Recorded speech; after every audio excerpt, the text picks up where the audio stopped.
Alright, hello everybody. Welcome and welcome back to the Mythlanders. This is Landfall Session 15. We have, again, joining us as per usual, the Darth Loquitur, Jay Fink, Big Bry, and unfortunately, Saida can't come to the phone this episode. Last session, we left off, however, as the party was starting to explore their first mission as a specialist company, beginning to explore what they think are strange ruins at the sea floor, about a mile away from the city fortress of Ebissar. You all managed to you managed to drop in the area, fight back several sea serpents before while you were en route, and once there, of course, discovered some strange mer creature. Pretty seemingly pretty well adapted to the water and combat in the water. But making pretty short work of the two of them, you all were able to explore quite a bit more, or a little bit more from that, finding a few, what it seems to be, a few cave entrances into the underwater cliff, out of which this structure seems to be built. So you think going into the caves in the side will maybe allow you to move into. But those are some broad strokes. What do you all recall from last session? How about you, DL? Anything left out? Any questions you had about last session? Yes, the attempted peace talks were completely ineffective. So, we tried not to kill him. We tried. Indeed, but, sometimes your plans don't survive first contact. Bring up our volume a little bit. Hold on just a moment. I think I'm still getting some audio. I'm going to have to fix something.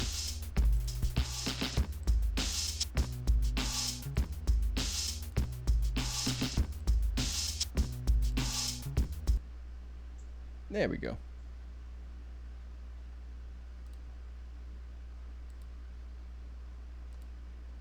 Okay. Let's see, double check. How do we sound, everybody?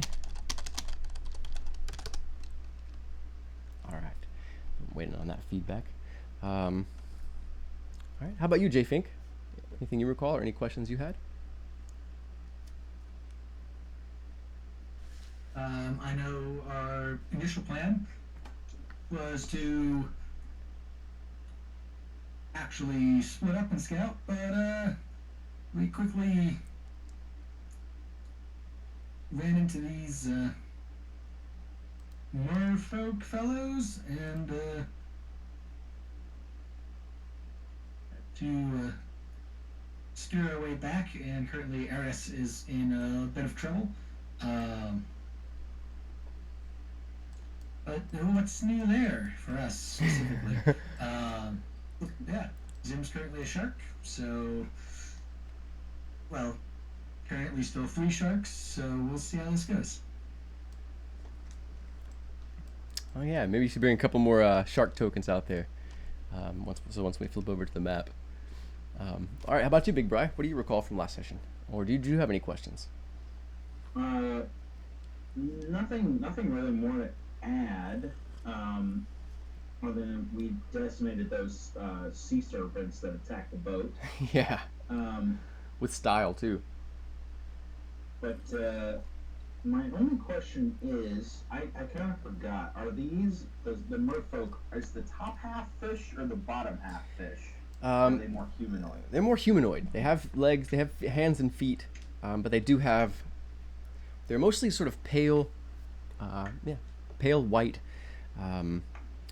similar in some ways to the Menai. The same sort of black eyes, although much larger in the head, and at their shoulders, the backs of their heads, down their back, the sort of backs of the elbows, are patches of like blossoms of color with sort of spiny fins coming out.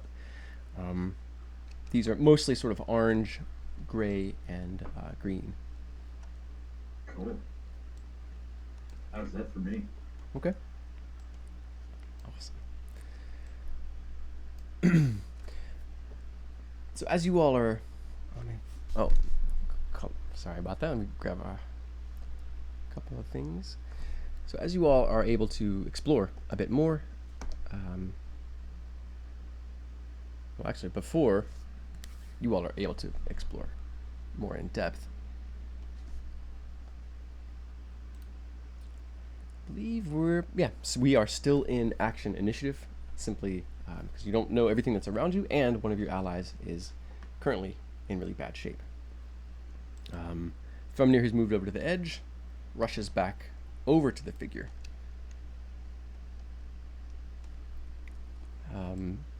Kenneth, I believe you were still up on the wall, looking down into the ocean floor. Yep, still up top. Okay, you see Thrumnir rush over, pull pouches out of his bags and begin to treat RS, at least to stabilize him.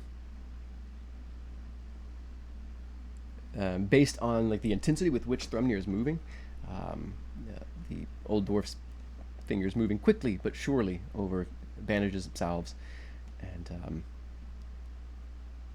you think that means that RS is going to be all right. Thrumnir is pretty quick to give up if he doesn't feel a pulse. Next in the order, Crenshaw. How do you proceed? I guess Crenshaw would maybe. And so we're at like sign language, right? Because we're wearing the suits. Yeah. If you're close Okay. enough, you can kind of hear each other. But yeah, mostly Okay. you're using gestures and light signals. Crenshaw is gonna gesture to Saida to that RS is in trouble. Well, actually, I don't think I've seen RS go down. So, Mm-mm.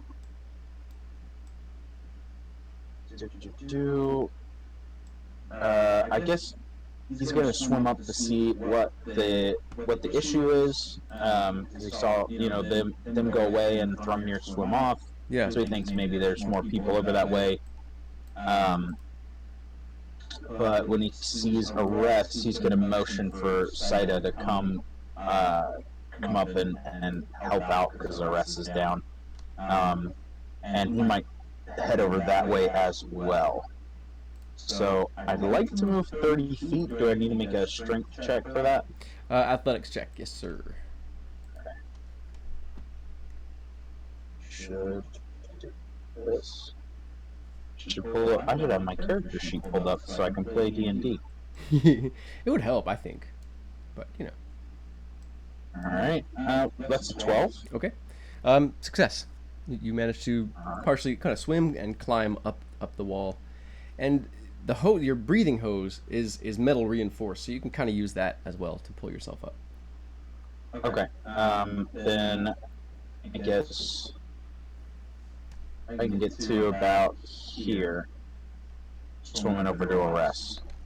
All right. And that'll with no enemies in sight, that'll be my turn. Okay. All right. So you move up, and yeah, you can definitely see blood in the water. And Thrumnir, like I said, wouldn't be using gauze. It looks like he's using as a secondary something that goes underwater, where it's gauze sort of wrapped in soft wax, as well as other sort of healing unguents and stuff. Looks like he's packing small pellets into wounds and then layering this self sort of sealing wax covered gauze over it. You can see less, for a moment, the water is getting more and more pink, redder and redder from RS's lifeblood, but it seems to be slowing somewhat. Alright, just a moment. So as you get up there, and you can, Thrumnir looks over and he gives you a few. Well, he doesn't even actually give an official gesture. He just kind of pumps his fist, suggesting that RS is going to be all right. Okay. Cool. He then moves, taking his turn, he moves RS, or taking the rest of his turn, he moves RS back over under the mining bell, a little bit closer to you all. Let's see what he can do, actually, because he's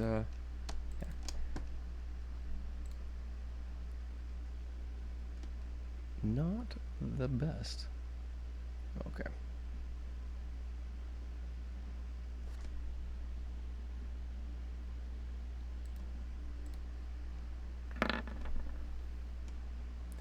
Thremnir drags Aress over pretty well, kind of bobbing, skimming, his toes kind of skimming along the surface, mostly with just the intensity of his steps. You know, the suits are pretty heavy, but he kind of gets him back over closer, and actually he laden, so he can only move about that far. So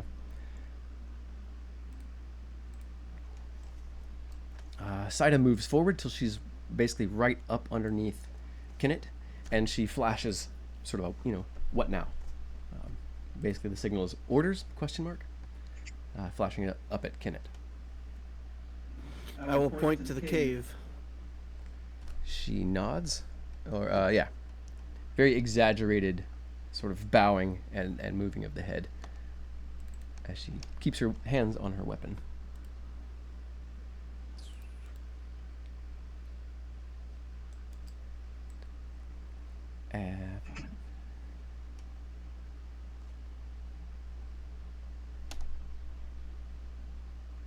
Saida moves up. She's sort of floating right in front of the entrance, peering in. Again, she has her spear gripped in two hands.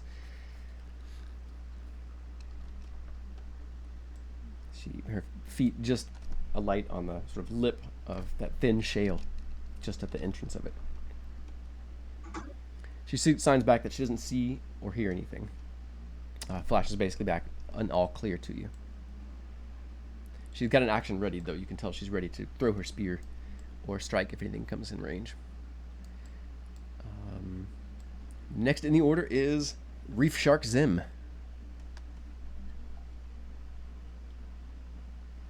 All right, I'll start heading that way towards the tunnel as well.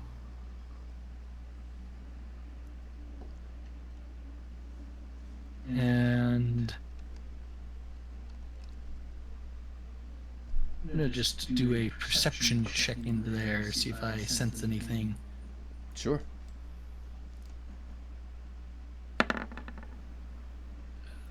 D1. You don't, but you can smell. You're aware now of what you think are the pheromones of these creatures. That you think in your current form you're not affected by. You think your allies in the suits aren't affected by it, but it's quite pungent, and you feel like this would overpower the senses of most creatures. You, in your shark form, you're still very, very sensitive to smell and can smell all sorts of things in the water, but the brain that you currently have is far more adapted to that influx of sensory data. It's kind of crazy because I currently have blind sight 30 feet out. Mm-hmm. So you can smell a Going to concentration head in. of those pheromones as you enter the cave. So you think more of those creatures are inside, or at the very least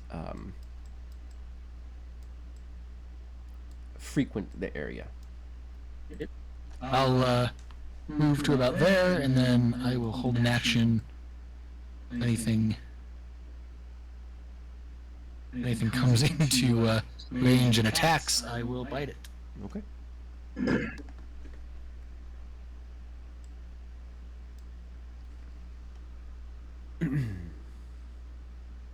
So you can see that the cave that you're in flows downward and then off to your right. You think you can see it start to curve back up a little bit at the as it curves around to your right.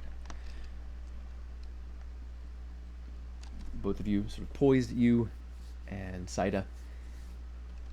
The sea's currents kind of gently slipping over you, caressing you, kind of buoying her around a bit, but you can see a little bit of stories that the sea elves are semi-aquatic. You can just see how naturally she seems to move, even in the suit, which you think is probably really uncomfortable, more uncomfortable for her but it's protocol. So, despite elves being semi-aquatic, they still have to wear the suit. But as you all buoy, sort of beginning to explore the cavern, next in the order is Kenneth. As you sort of stand at the top of this construction, you can feel the stone beneath your feet is very smooth. These are certainly like battlements or the top of a building of some sort. The top being full of sand, you can see like sort of pits and mounds. I think most of it is the current of the water itself, but perhaps it's possible that digging up here might reveal something. Although physics tell you if you bore into a place from above underwater, if it's not already flooded, it's going to be flooded. So Kenneth, how do you proceed?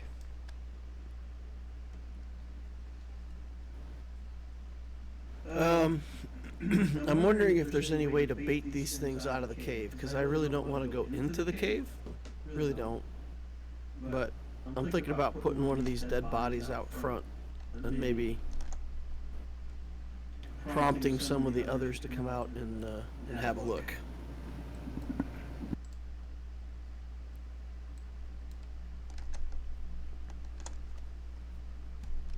What do y'all think? Can we lay a trap for him? That might work. And I agree, it'd probably be better to face them out here than inside.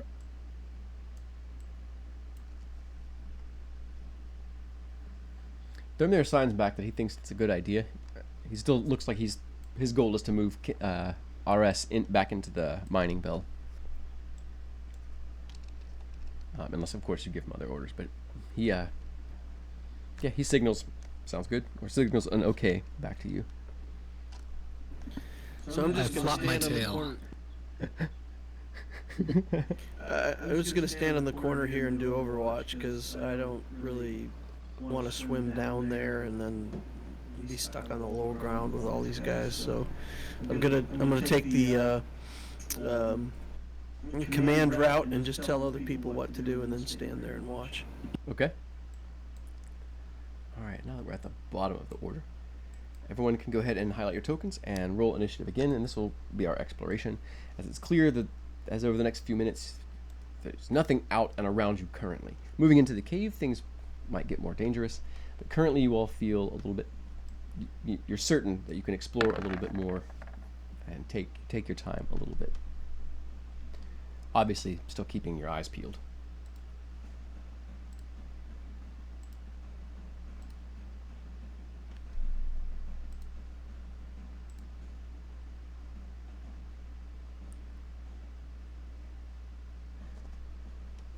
All right, at the top of the order, Thrumnir moves, and he basically gets RS into the mining bell, and he gets back out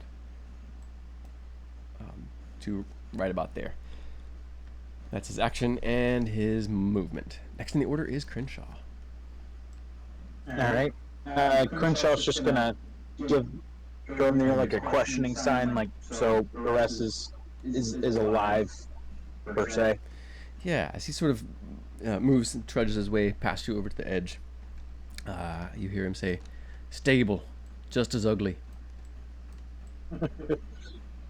It's a drive-by insult. He comes to the edge and just I'm- drops. He steps off the edge and plummets out of view right after he says it. Very nice. I'm gonna give an athletics check to move. Or do you need that for exploration? No, not so much. Okay. Then I'm gonna kind of. I guess my go-to would be move up to Kenneth. Kind of, I was over there concerned with the rest. Get the plan, hear about the dead body thing from him, and then I guess Crenshaw is gonna help move one of the dead bodies over to the cave. He's gonna dunk, boom, boom, boom, boom. Just chase Thrumnir around the map, I guess. And Crenshaw's gonna post up kind of right there as outside of the mouth of the cave. waiting for anything to swim out. Okay. And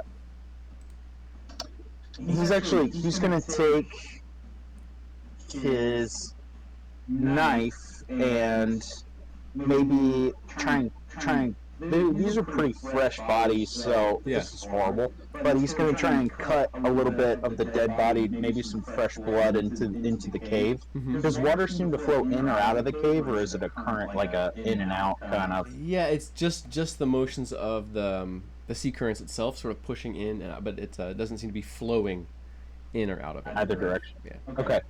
Then yeah, he'll release a little bit of maybe fresh blood into the mouth of the cave, thinking, maybe these are sensory, kind of like sharks. You'd smell blood or something, Yeah. Okay. and that'll be what he does. So Thrumnir kind of gets the body up. He's already sort of moving it along, buoying it along, and you come up to help you kind of help here and there, but at the same time he's kind of getting it, dragging it along. He gets it up there and shoves it up onto the shelf where it slowly kind of drops back down, and he steps back and drops back down a few feet to let you approach. And you come up, and as you sort of do your grisly work, he's kind of looking up at you, and he just turns and moves back toward the other, goes to retrieve the second body, stepping along these large growths of coral, and then back to the rock, and slowly moves it over. As he moves over to it, though, he stops and he looks up as if waiting for Crenshaw.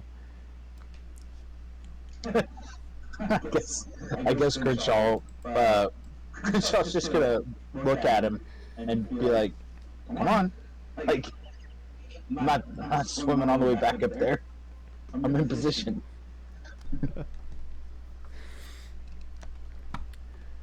Let's see.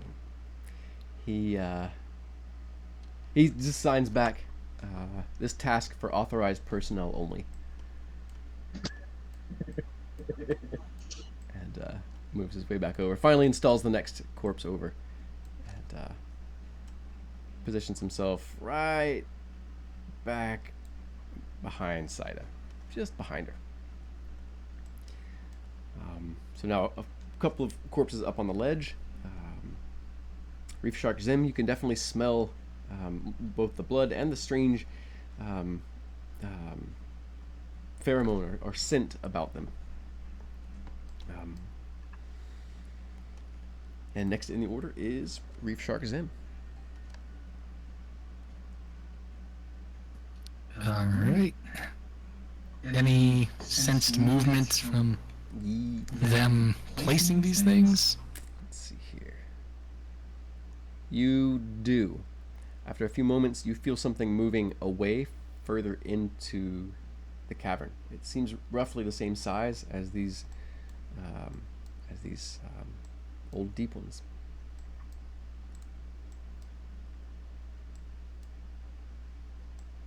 Okay. Then I'm gonna grab one of the old. If it might work. It's great when you can't communicate with your whole team.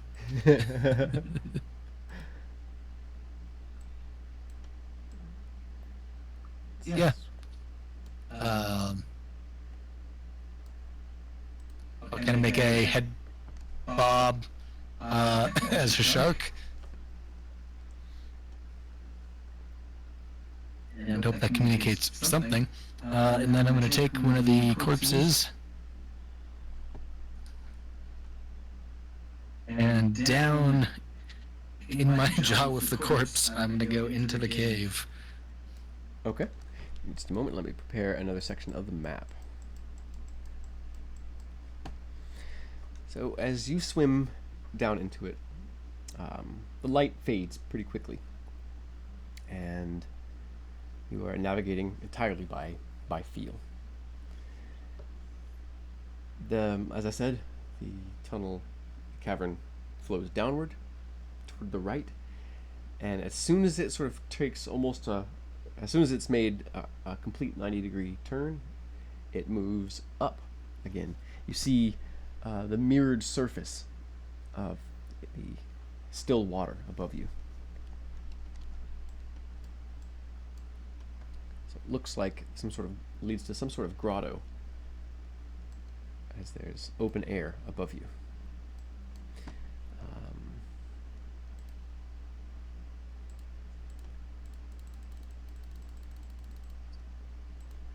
And I won't go that far in, kind of like waiting for the others, so I'll probably go 30, 35 feet in. Okay. Yeah, as you do, you can sense just ahead of you motion of another one of these figures. You only sense one, but you think there's at least one in here. Let's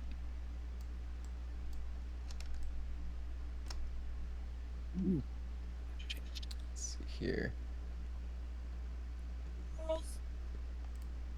I gotta fix that.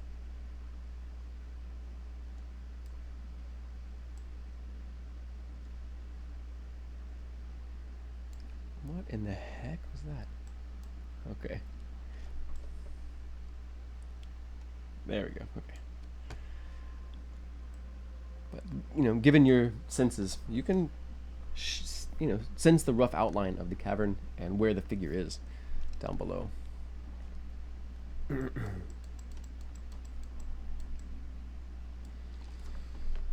right. So next in the order, Kenneth, as Thrumnir, Crenshaw, and Zim and Saida are moving as directed, sort of, tactically getting themselves into position.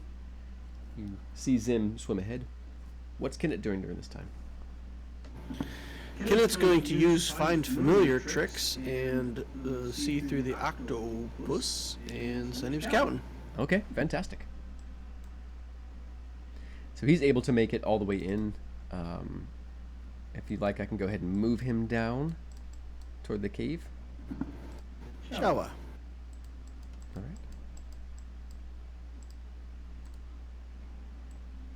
Go ahead and make a stealth check if you're trying to hide. If you're trying to make a perception check, actually you can do both. So how's your character? How is the octopus proceeding as it moves down? Octopus has advantage on stealth checks made underwater. Indeed, it does. I don't know if you've ever seen footage of an octopus and using its chameleon ability, but its texture, body shape, and patterns on their skin, like full camouflage. It's amazing. All right. 17. Fantastic.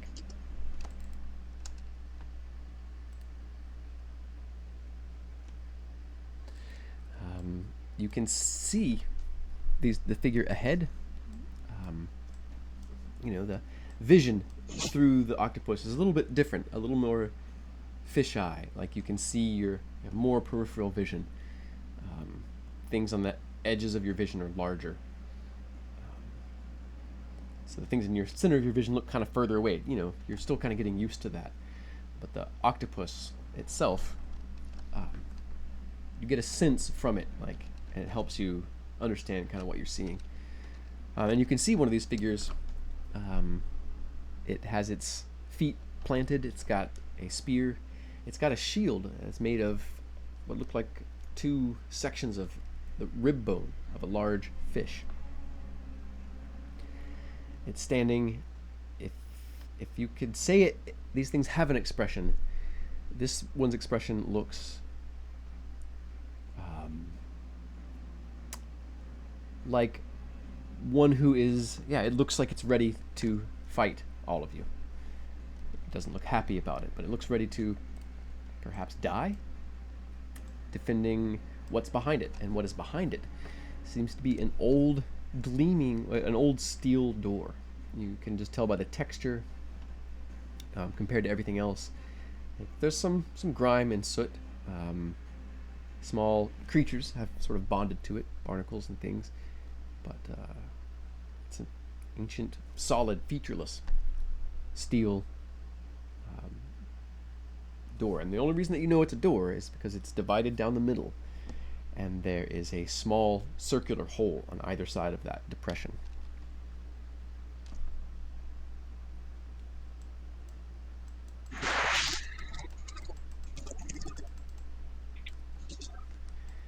Anything else for Kenneth this round? Well, I'll just communicate that to the rest of the party. Okay. You can still choose to One move. more that I can see protected a door.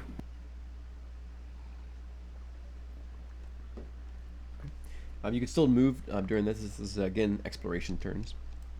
Kenneth chooses not to move. He is octopusing, and that's it.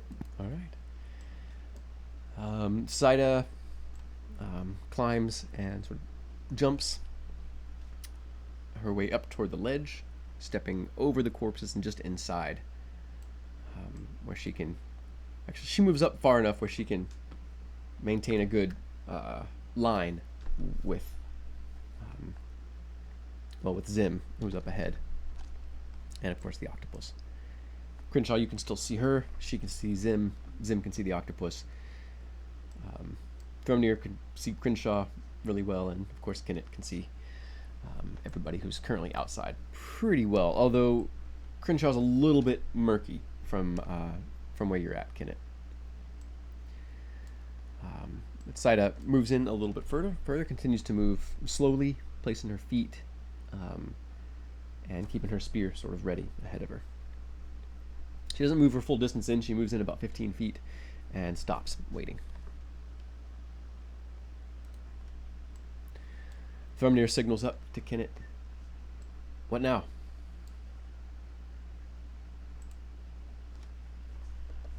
No indication that this thing is coming out, right? It's just cowering in the back by the door. It's not exactly cowering. It seems waiting expectantly. Cowering, my words. Yeah, your words. Yes, that's what I'm going to repeat to the party. We got it cornered. Let's go in and get it done. So, basically tell everybody to move and prep, and then we'll all go at once. Absolutely. And you all can definitely do that. So I'm going to go ahead and highlight you and move you all as one down to that area. Even though maybe you all are strung out a little bit more, not quite in that area, but give us a starting spot. Now, of course, y'all are going to want to rearrange yourselves, but here we are down in this area.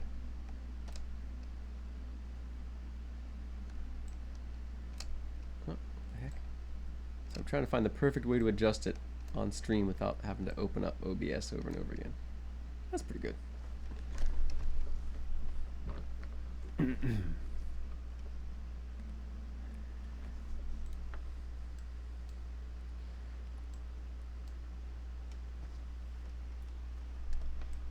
Yeah, Thrumnir's, probably... He is a scout and a... archer primarily. So he's trying to stay back unless told otherwise. He's expecting Saida and Crenshaw to kind of be up front. But it all also depends on what Kenneth says. So where do you want Thrumnir? In the back with a bow.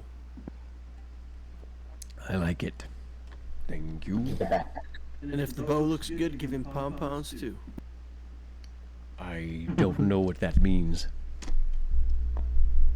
Well, like a bow for his hair. Never mind. Oh. I see. You can tell that he doesn't.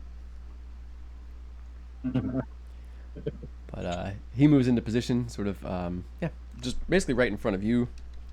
Maybe here we can get a view over the octopus underneath the reef shark. But Side is quite a bit taller than he, and so is Crenshaw. So he steps off to the side, and as you all move into the area, you can see the creature tense, set its feet out wider, move up onto its tiptoes as if ready to sort of dart and move. It seems absolutely not that it's going to rush forward, but it seems resigned to its fate. You all can make insight checks. You also have a moment to... It does not charge you. You can tell that it's sort of content to wait for you all to engage.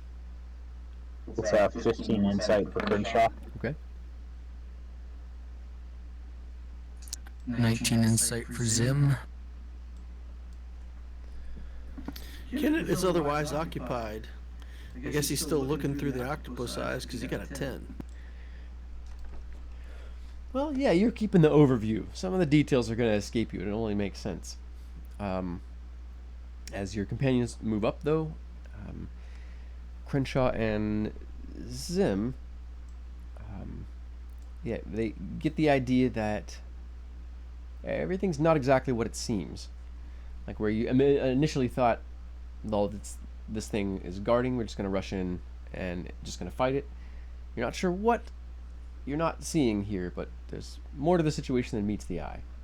It's not just resigned to dying. It is resigned to being maybe facing you alone, probably also resigned to dying, but it also seems very ready in a way who someone was in a, how do I describe this? The figure seems ready and tense, but tense in a way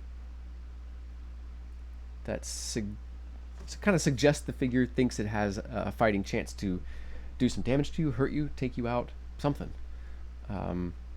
It may have something up its sleeve, essentially. But if whatever it is, it's probably not going to survive, or it doesn't think it's going to survive. I was waiting for the Admiral Akbar references once we were underwater. Had to happen.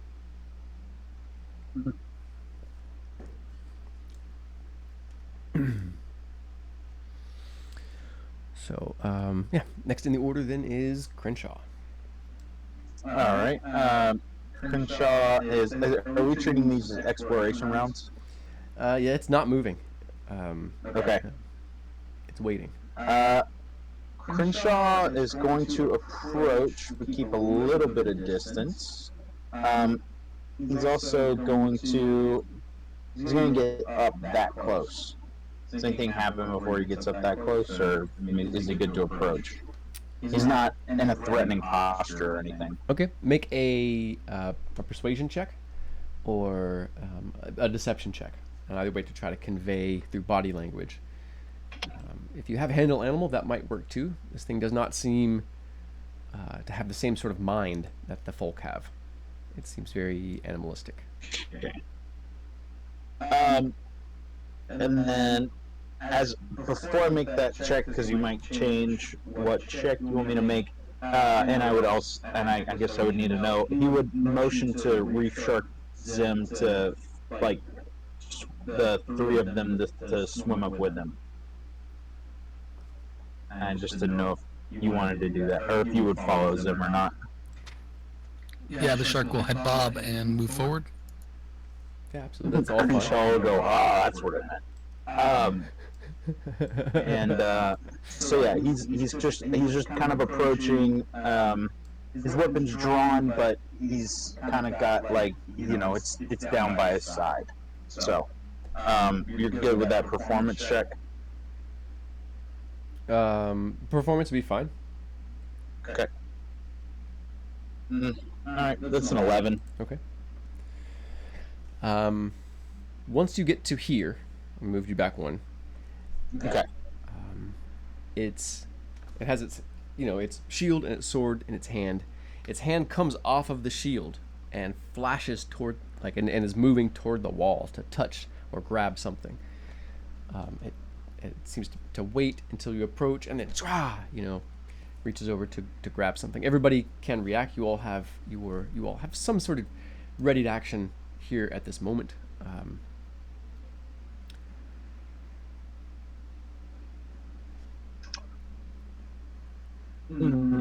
I think Crenshaw is gonna just maybe try and just kind of reach out, wait, try and convince him not to do it. Its hand is moving in that direction. Okay.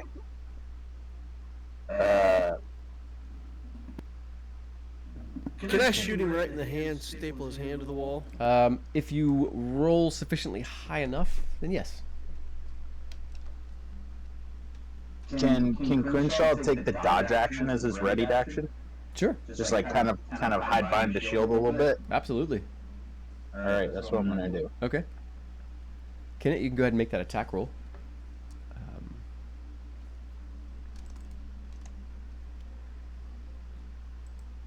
That Oh, is baby. a hit. 24. Go ahead and roll that damage.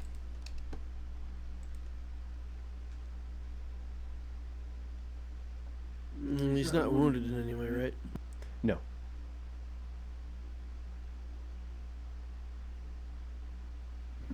Ten piercing. Awesome. At the same time, Saida whirls her spear in an impossible arc, considering the water itself. Nice. Okay, he said 10. And then ends by slamming the butt of her spear up against the stone, hard enough that it reverberates through the stone. The creature does not seem to react to her attempt to intimidate. But as you hit its hands, let's see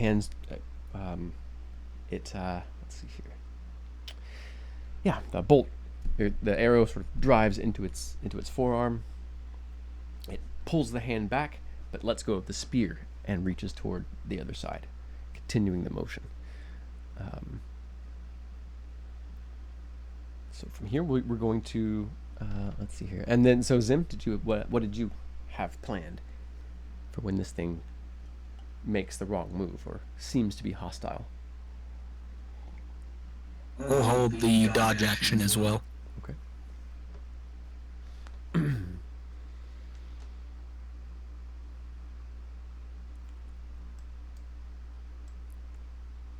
Okay. And its hand, one hand wounded. It drops now its spear, making it unarmed. Its hand dashes for the cleft in the wall. Its hand reaches in. It seems to grab something. You hear some... actually, it's hard to... It sounds like a piece of... like something breaking, like a stick breaking underwater. It sounds like he reaches in. The creature reaches in and breaks something. Immediately, bubbles start issuing from the wall around you, around its hand, and quickly spreads along a crack. Bubbles begin fuming out, and behind them, a strange and silver green, but deep, lurid green, sort of misting glow begins to issue out. The stone starts to melt and liquefy around you all. As these, what seems to be some sort of magical, perhaps alchemical reaction, chases along the corridor itself. It forces everyone in the... Well, it forces the octopus, Saida, Crenshaw, and the reef shark to make Constitution saving throws. And it is And versus poison. those would just be straight rolls, right? Because dodge action's only for dexterity saving throws? That's right. That is correct. Okay. Okay.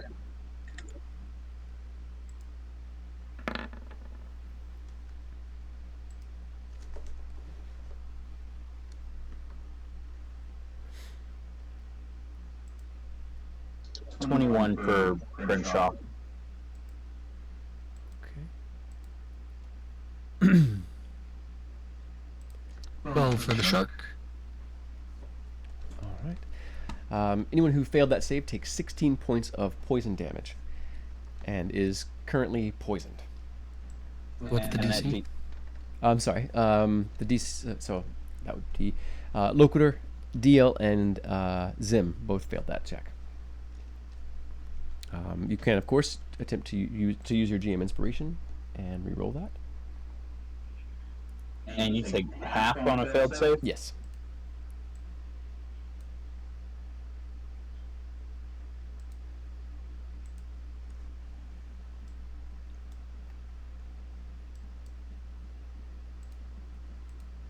All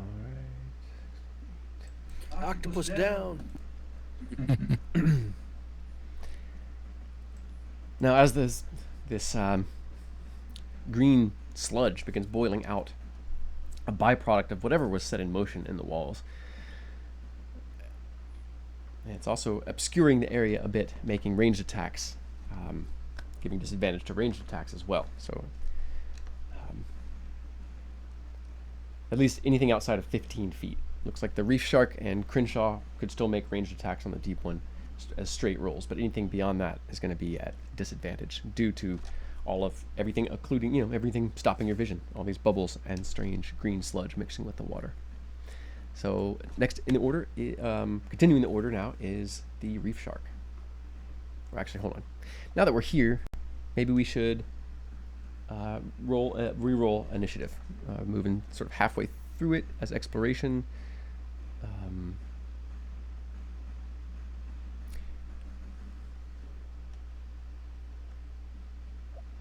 No, we'll just go ahead and stay with it, as there's been a couple of actions there. So next in the order is the Reef Shark.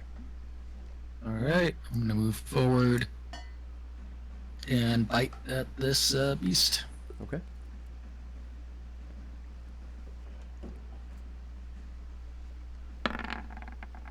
Uh, 19 to hit.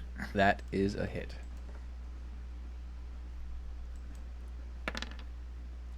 Seven piercing damage. All right. Seems very hurt. These things aren't very thick. They're kind of thinly shaped creatures. You can hear you can feel the cartilage of it breaking underneath in your jaw. Excellent. That is my turn. All right. Next in the order is Kennett. Does the sharpshooter feat get me around the obscurement?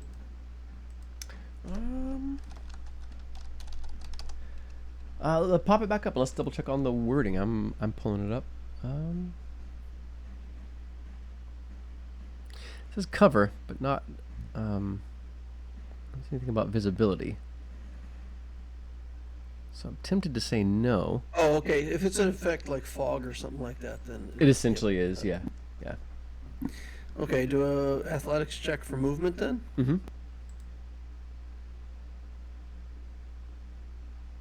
That's a success.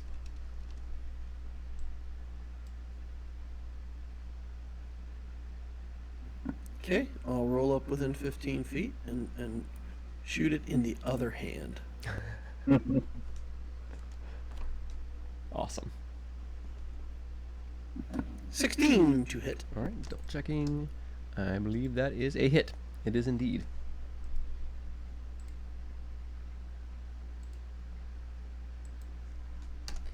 And 11 piercing. you can feel free to describe or pass as you dispatch another deep old one. The net result is that it's floating in the water, suspended with both of its hands stapled to the wall. It's pretty grisly, really. and a shark pulling down on it. Yeah.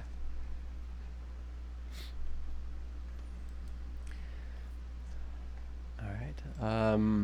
Anything else for Kennett? You say I shall take a bonus action to bemoan the loss of my octopus, and that's it.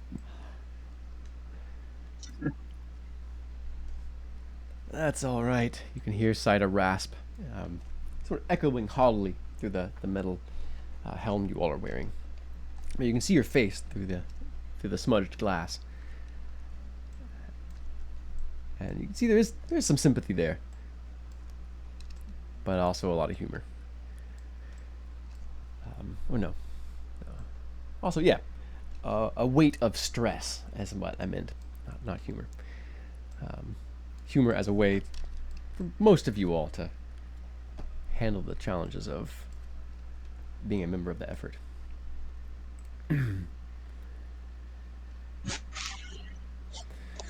But she manages to move up a bit more and up to where she can, moves up to where she can look at the door. Aye, well, looks like in each one of these there's a small, little trigger, something you'd grab with your finger and pull. Some sort of old catch. It looks like it's been opened but it's been a few weeks maybe. Um, Probably, although I imagine Zim is probably a better eye for these things.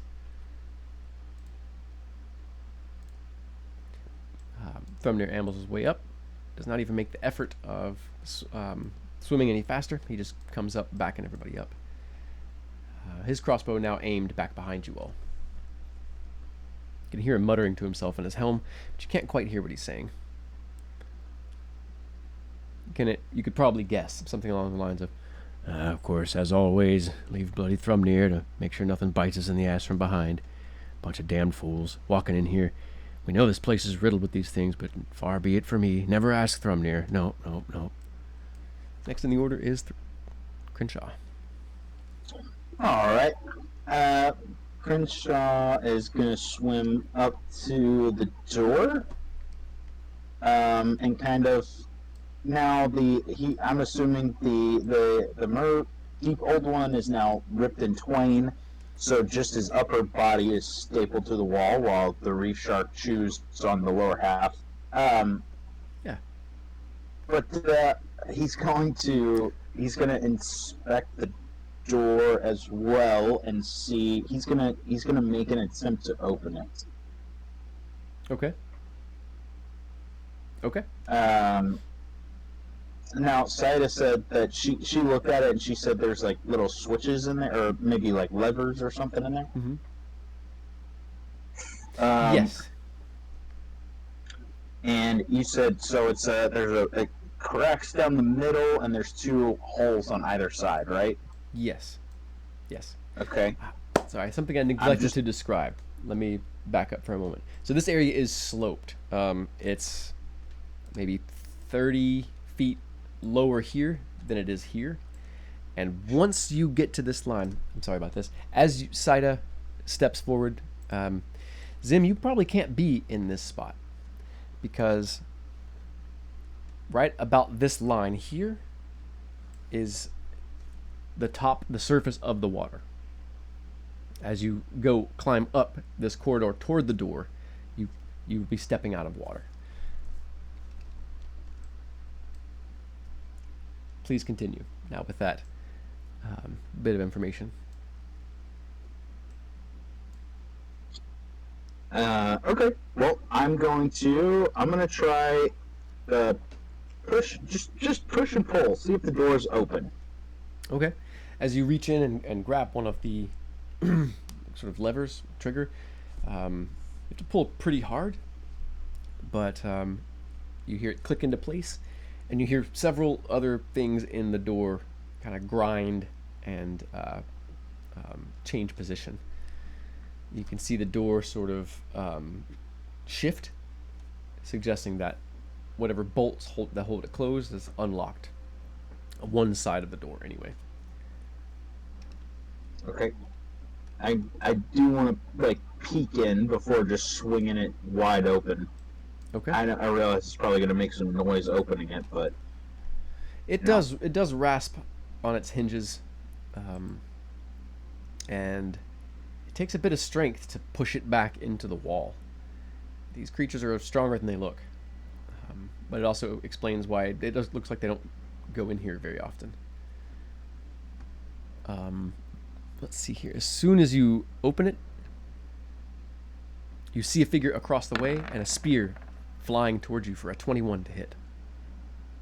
Okay, that's going to hit. For 7 piercing damage. All right. And now you can see across, you see a pillar, again wrapped in... First thing you see is a large pillar wrapped in more of that almost mushroom-looking young coral. And then the large, almost tree branch-looking strands of red coral. You see pillars, stairs, but across the area, at another door, you see another great old one. Okay.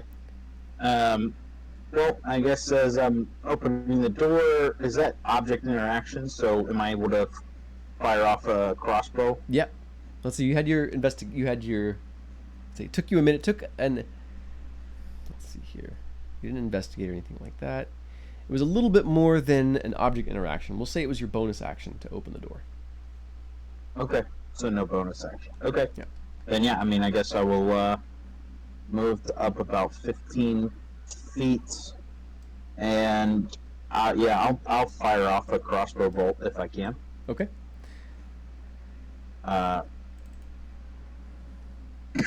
19 to hit. 19 is a hit. It tries to bring its shield up, but it's too slow. 9 piercing damage. And I'm just gonna tuck out of the way here. Kind of try and get up against the wall. Nice. All right. Oh, and I'll shout back. Well, they're underwater, but I'm guessing I maybe have pulled my helmet off at this point. Okay.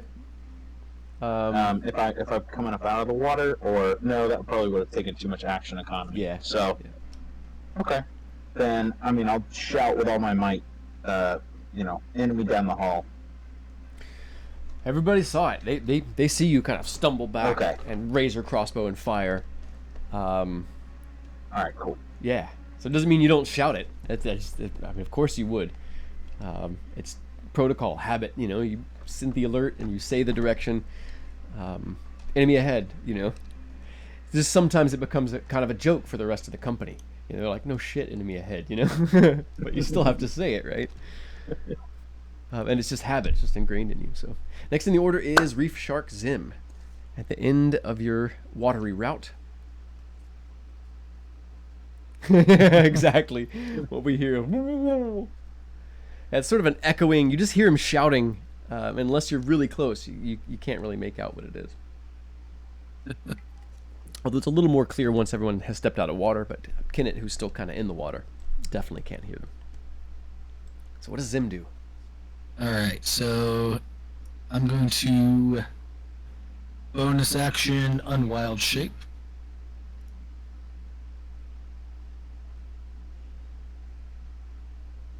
All right. Let's see if I can adjust the...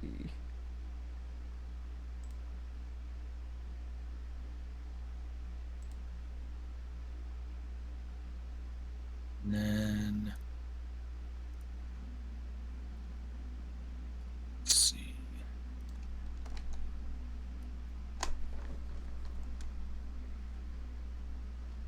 There's still 3 Zims. Always useful.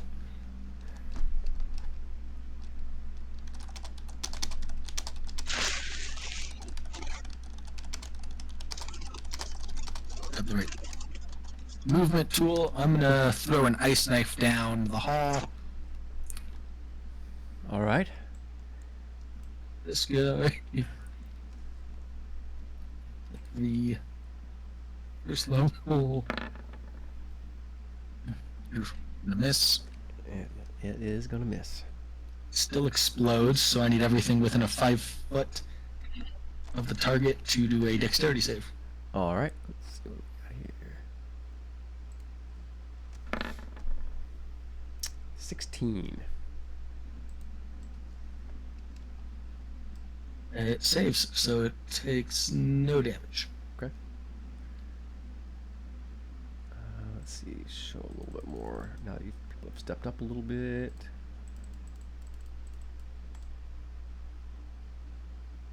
Side I can see a little bit off past it, but yeah, you all can't make out very much.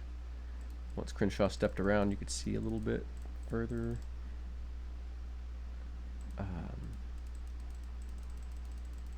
Alright, that's all I got.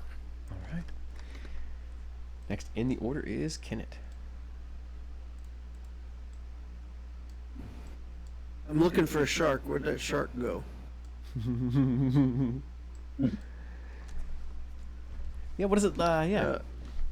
So I think I asked Zim once to describe what it looks like when he shapeshifts. Yeah, what, as far as him resuming his shape, what might it look like?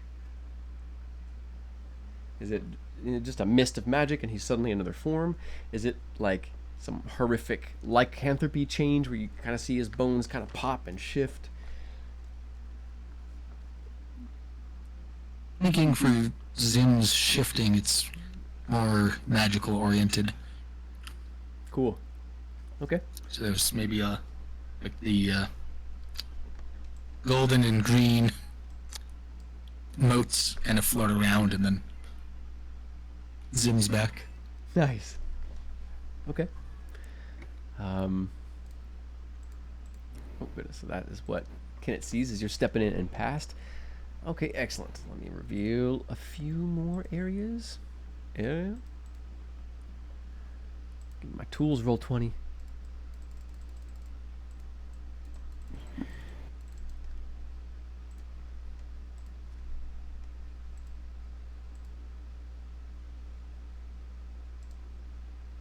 Mm.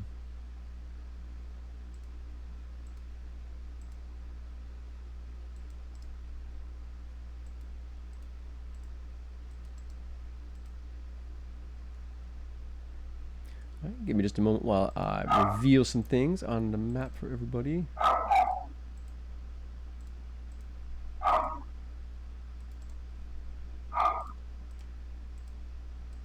Is it, cool. You think you see a door to the north of you in the center of the area. It's clearly a door behind the great the old one.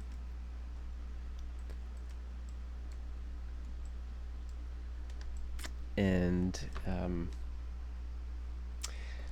this one is dripping with water, as if it has just stepped out of the water. Water sort of pooling around its feet. Maybe one of the ones that took down RS outside.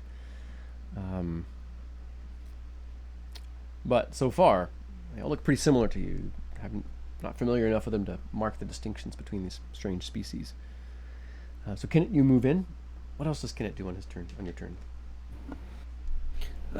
As a bonus action, I'm flapping my dead octopus behind me Oh, in a very threatening way. Then I'll just shoot him. I'll just this guy in here just needs to get shot with a longbow, so get that taken care of here real quick. this is for Octo. Phew! It does manage to bring up 12. its shield and deflect the arrow. Okay, I'll curse him a second time then.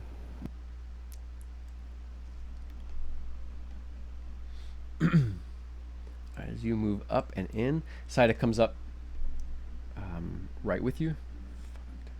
20, 25, 30 to here. No, actually, she is in rough shape. Let me see what kind of ability she has. She might instead choose to heal herself.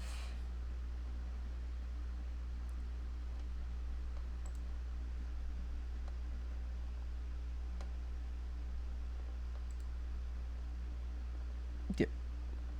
I think she's going to use 4 more saving a point. She's going to heal herself a little bit. And using the rest of it, just keeping 1 point of her lay on hands in case she needs to save somebody's life. So with that being said,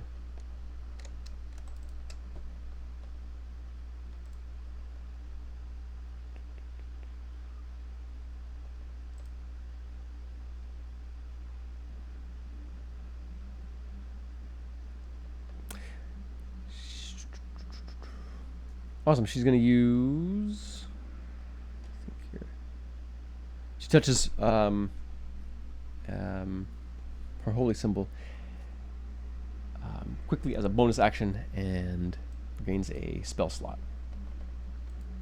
Heals herself as her action and then moves up to here. Thrumnir trudges the rest of the way out of the water.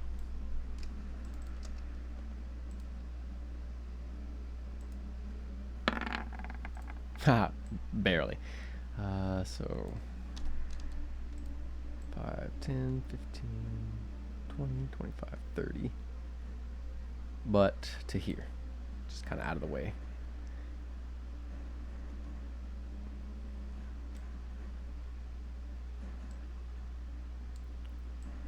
Before he does, he fires though.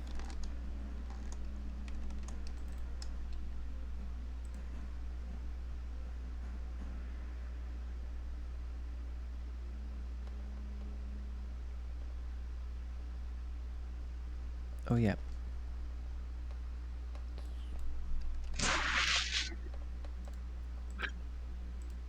He fires one shot with his crossbow. The old one again brings up its shield, and the arrow skips off to the side, stabbing itself into some of that large blue coral. Then, of course, Thrumnir steps in around the corner.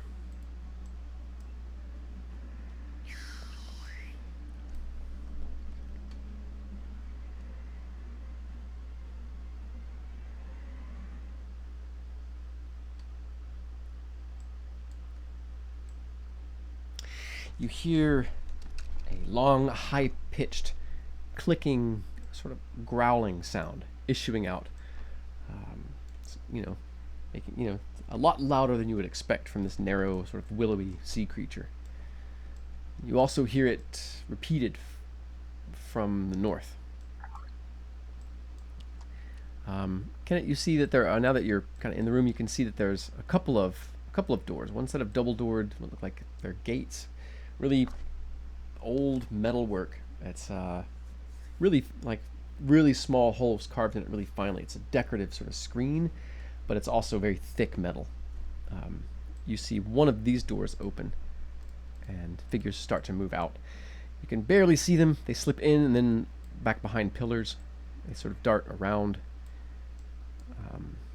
But you see 4 of these figures dart into the room. You're certain that you know where they are. So give me a moment to reveal as they pop into the room.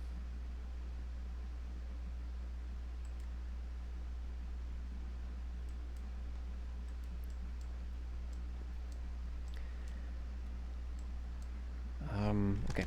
As they dart in, they seem to move up and aim southward with readied actions. It looks like they're waiting for anybody to break cover. And it looks like they will launch spears, maybe charge forward using their movement to dash and close. It's hard to tell exactly what they're going to do, but they don't attack immediately. They move in and get into good positions before they do. They don't communicate or gesture. It seems like they move in an unnatural coordination. Perhaps it's that strange scent that they have that's really strong in this chamber now that you're sort of out of the water. And you all are you're right at the end of your hose. Right basically where Saida is at is about as far as your air hose is going to take you all. So to go in any further, you all are going to need to disconnect from that. And the old ones dash in, ready themselves, but next in the order is Crenshaw.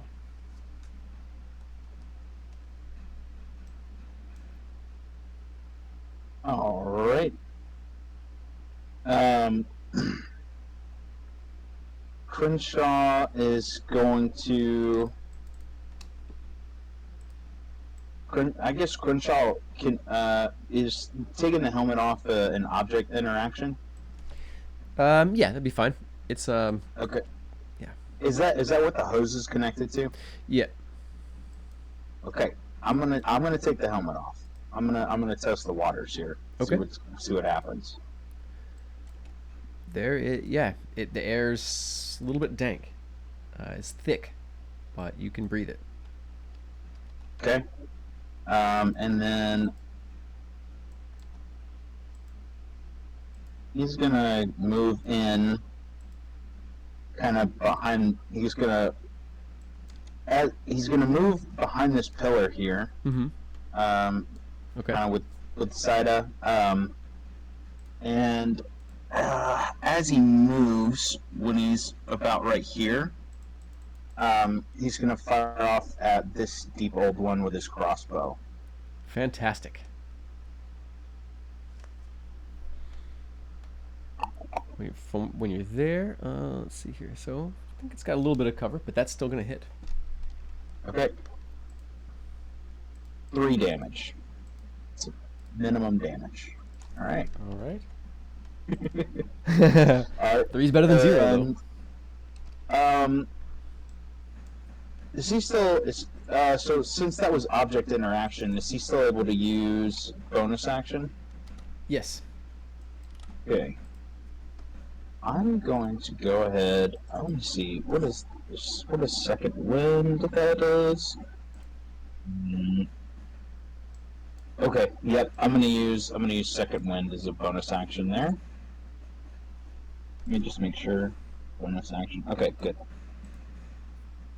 18 plus your fighter level, which is 4. Perfect. I wanted to just make sure I had it right before I rolled it.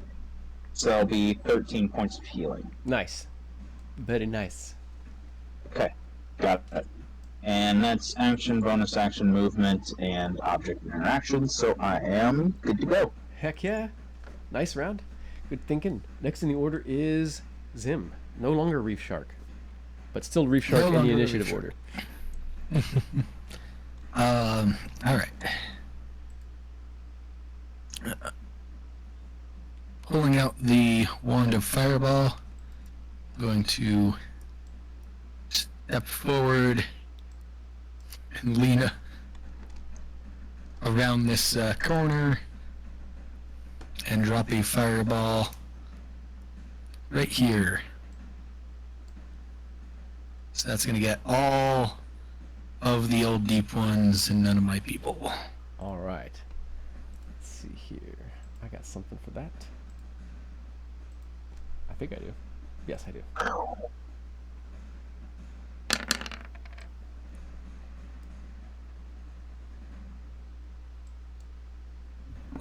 Oh, nice damage.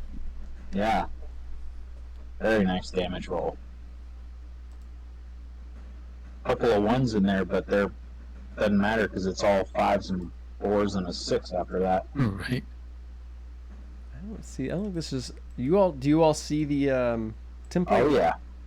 I don't think it's I showing up see on the fireball screen. launching off. Huh.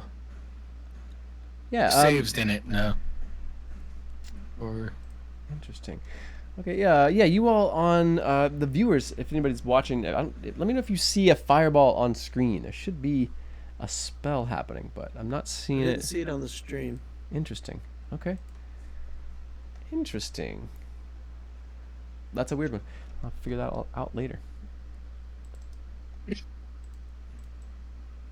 All right. Dex save DC 12 for 32. Not too bad. All right. That's a lot of failed saves. wow. Whoa. All right. Hold on just a moment. Let me. That's statistically unlikely. That is. Absolutely. But, okay, so, excellent. That is the story the die tell. As flame billows over the area, sheets and clouds of it obscuring your vision, you see each of these figures, what you can make out of them, sort of frozen, paralyzed by flame as they are immolated. Their flesh and bodies adapted to the sea have no constitution when it comes to heat, flame. One after the other, in rapid succession, you hear each of the 4 drop to the ground. Yeah, that should have been all 5 of them. Oh, that should have been all 5? Oh, Yep, okay. because even Place. this guy, because I put it, and this square, All right. yep, they're all within 20 feet.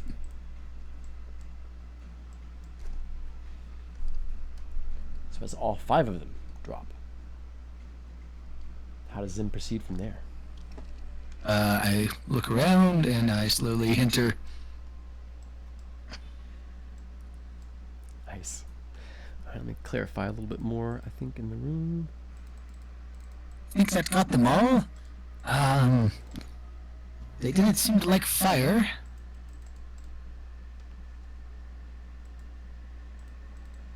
That was So they quick thinking. stow the wand back into my belt. I imagine Kenneth standing there going, "Hey guys, we're gonna have quite a few of these to boom."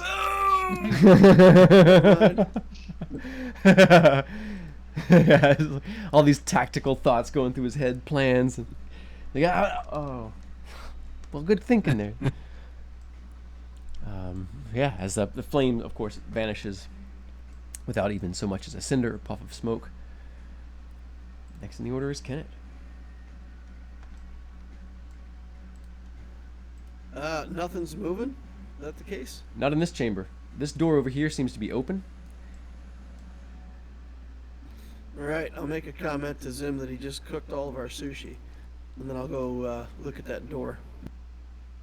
You're welcome. All right, let's see here. Investigating, inspecting for traps, not doing stupid things like just walking up to a door and getting trapped. All right.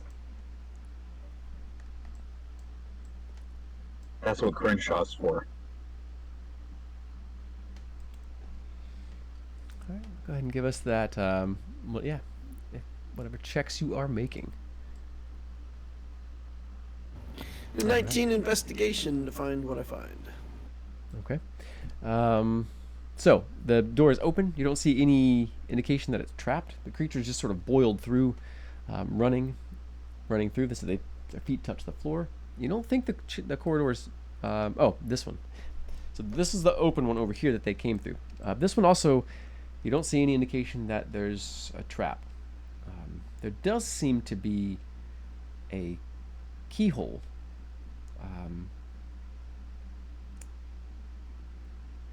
This seems like it's been a long time since anyone's opened this door. Hey, octopus can go through a keyhole. I'll start working on getting him back. Okay.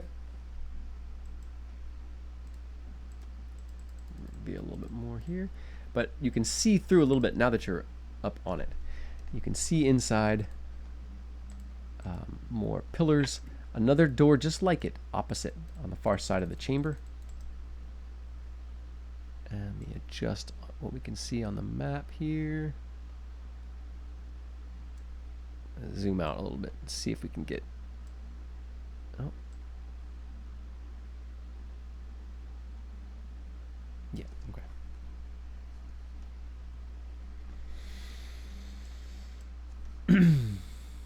I guess technically I left my helmet behind. You said I couldn't go that far unless I took the hat off, so Okay, yeah. I guess been I've removed my gear. Okay. So yeah, just taking the helmet off would have just been an object interaction. It's pretty easy to pull it off and just drop it down, drop it to the side, and step forward. So that's just your object interaction, no problems. They all came through here. Looks like this door opposite you is partially ajar. Looks like figures came through that as well. You can hear low rasping as if there's other creatures. You can make a perception check or an insight check to see what it is that you're hearing. But it's low, sort of rasping. It seems pretty constant. It has the ebb and flow of ritual droning to it as far as Kenneth might be concerned. Let's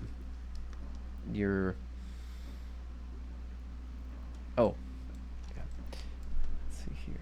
The air has an unnatural tingle to it that you usually associate with magic, with rituals and that sort of thing.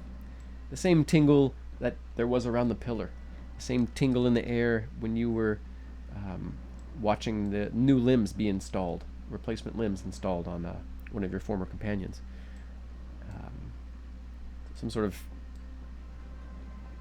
old magic is afoot in this place.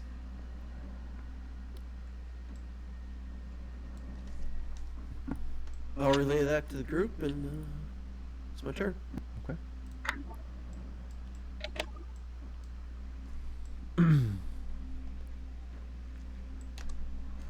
Oh.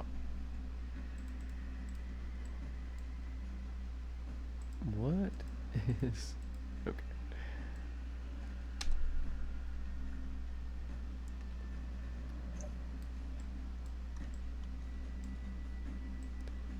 Saida moves up to here. Again, her spear outstretched, sort of poised up in her hand. she draws out her the buckler that ellipses into a longer shield and holds that up. Let's see here. Well, she moves up.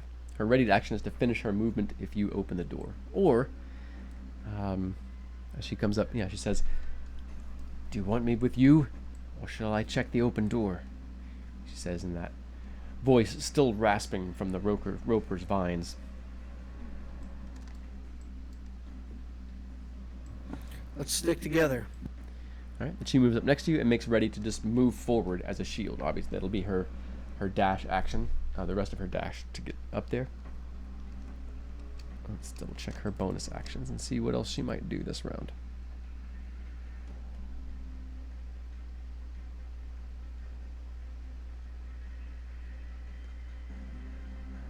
With one more, I think she is going to... before she moves up, actually. Let's see here. No, never mind. So yeah, she's going to, she's going to move in whenever that door opens, and then she says, "I'll call a blessing on us," and she begins to pray. Next round she's gonna cast bless.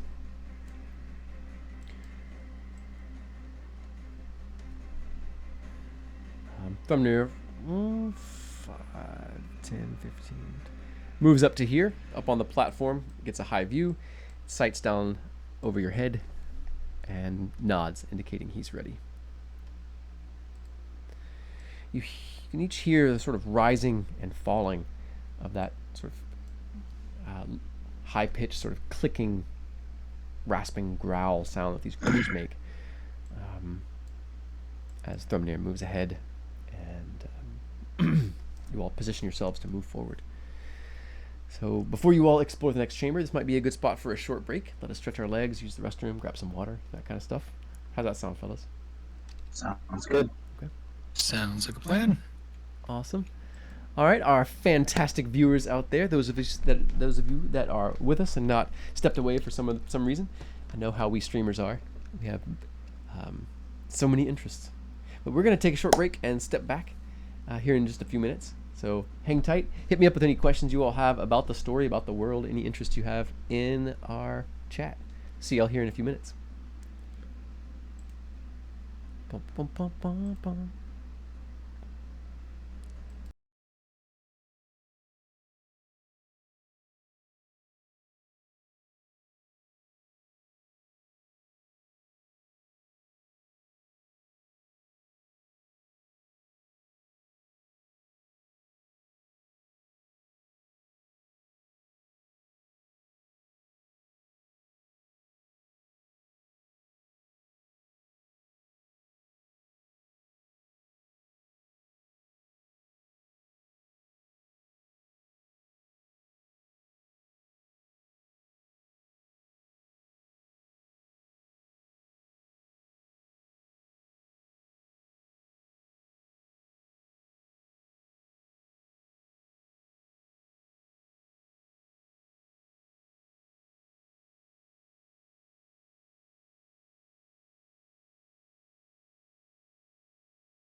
Oh,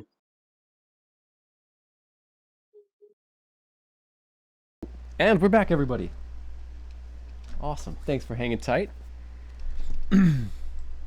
So, jumping back into it as Thrumnir moves up and takes position. Next in the order is Crenshaw. Excuse me. I don't know why I wasn't ready. It was my turn next. It's literally right there in front of me. It's all good. Crenshaw is before he moves up, he's gonna look at Zim and just say, "Wow, that thing's awesome. We should just use that every time." And then he's no idea how magic works. He just assumes it's an unlimited resource. So Yeah. Crenshaw is gonna use his dash action just to. You said that this door up here is open, right? I did. Okay. He wants to just make sure we're covered. He's just going to use the dash action just enough to get up to the door and kind of peek around the corner, as it were. He doesn't want to stand in the doorway or anything, but just to make sure, like, hey, he's going to peek in, see what's going on, see what he can see. He doesn't want anything sneaking up behind us. Yeah, totally. As you step up and you look through the open grated door, you see, of course, still inside there are. It looks like you're starting to feel like this place was flooded pretty recently. The coral in here is still. It's not quite. It's still alive. You know, it's maybe been a few weeks. I don't know. It's recently dead.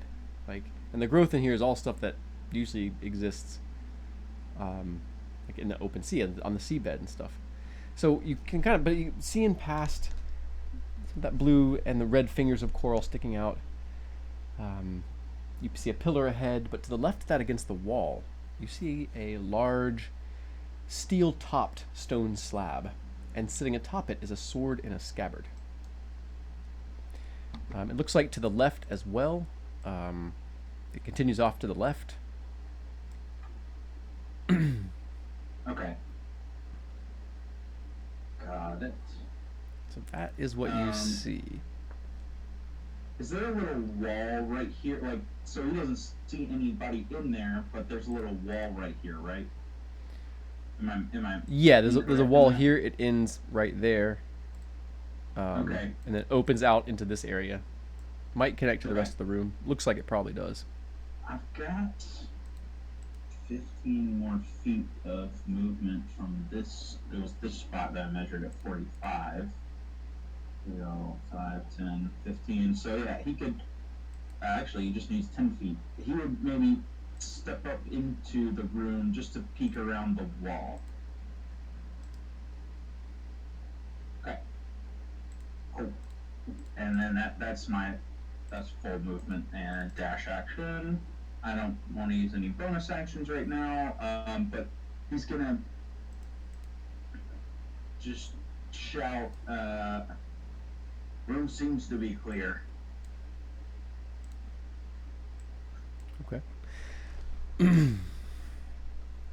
And as you say that, a figure steps out and stabs out with a spear from right around the corner. York. Never mind. Yeah, that's gonna hit. 23 to hit for Seems clear.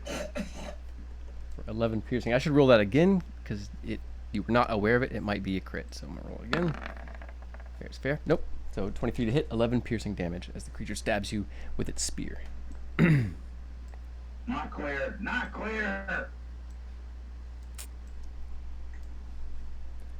But I believe that's movement and a dash, right? You dashed. Yes, I dashed. So I don't have a Bonus action, I action guess, to is take. all you have. Okay. And I don't want to take a bonus action now. Wait, hold on. Okay, I'm sure. so sorry. No, that's fine. I actually think I do have a reaction that I think I can use. All right. Let's see about it. Reduces damage. Okay. I'm going to use this just because I don't. It's not necessarily that I need to use it here, but I want to because I haven't yet. Parry. When another creature damages you with a melee attack, you can use your reaction to spend a superiority die plus dex. And reduce the damage by that? Yeah. And reduce the damage. Is that okay? Yeah, absolutely. Okay. Absolutely. So I'll reduce that by 8. So I'll just... Fantastic. 8. Heck yeah. Okay. Nice. Got it. And mark the superiority dice. Okay, got it. Fantastic. All right, nice. There. Next. Now I'm feeling good. Heck yeah. All right, next in the order is Zim. Alright, Jim's gonna move up towards Thrumnir. And all I can get to a little past Thrumnir. Yeah. And then I'll hold a cantrip magic stone. And if I see anything, I'll throw a stone at it. Okay. So looking around, you can see the gate to the right. You can kind of see into it a little bit, see the walls within. Next in the order is Kenneth.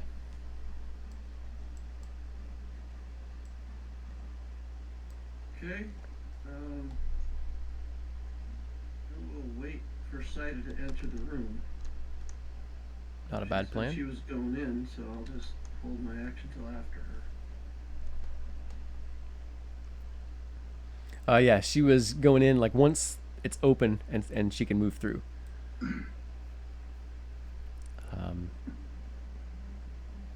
But she'll also change her action. Oh, she wants me to open the door? Sure, I'll open the door. If she's waiting on me to open the door, I guess I didn't understand that part. So. Well, she moved up and she's just kind of like, she used her movement to get up to where you're at. She had some movement left, so if you move through, she'll follow with you. But she can't move through without you. You'd have to open the door. You saw that there's a keyhole in the door. It looks as if it's locked, like there's been a long time since this door was opened. So you're not sure. You haven't tried, but you could attempt to examine the door and see if it can be opened or try to open it. Or you could decide to do something totally different. Not trying to hedge you in. But, okay, so just to be clear, is the place where Crenshaw went a different room or the same room? You could hear the attack through this grate. You think it's the same chamber. I think it's the same room. Okay. Yes, I'm gonna let Saida go first, so I'm just gonna drop my initiative. After she goes, I'll go. Okay. So do your orders change? You can still speak, out of turn and stuff. What do you say to her? Where do you want her to Follow move? Crenshaw. Okay. 10, 15. She moves to there. We'll drop you down to here. And then she takes her turn. 5, 10. Slipping around behind Crenshaw. 15, 20, 20. Hold on. 5, 10, 15, 20, 25, 30. It's as far as she can get.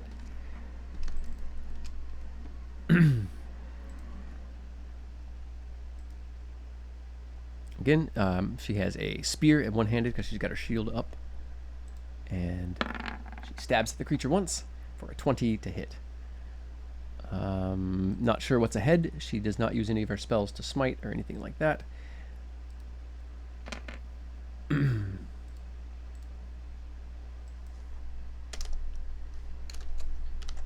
think she would use green point blade. Oh, that's right. You think she would? Yeah. Okay. Let me go ahead and drop that up. No, these things are great for NPCs especially, because she's not an NPC. She's a PC. Players deserve some players deserve some input. If the current player's not here, you all know her. You're second in the running for how well you know the character.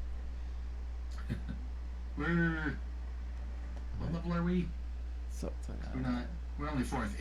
It doesn't deal actual physical damage to the target till fifth. Until fifth. That's okay. I was just reading back over it. Okay. Yeah. And you guys aren't there yet. So, yeah, that's her action. I don't think she's got another. I think. Okay, yeah. The tip of her spear blazes in that sort of billowing green flame as she stabs the thing.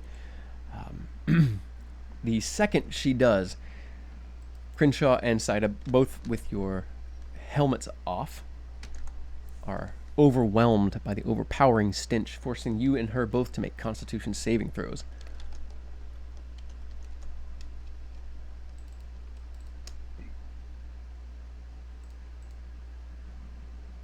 Con save coming up for her. 21 for Crenshaw. All right, you succeed. The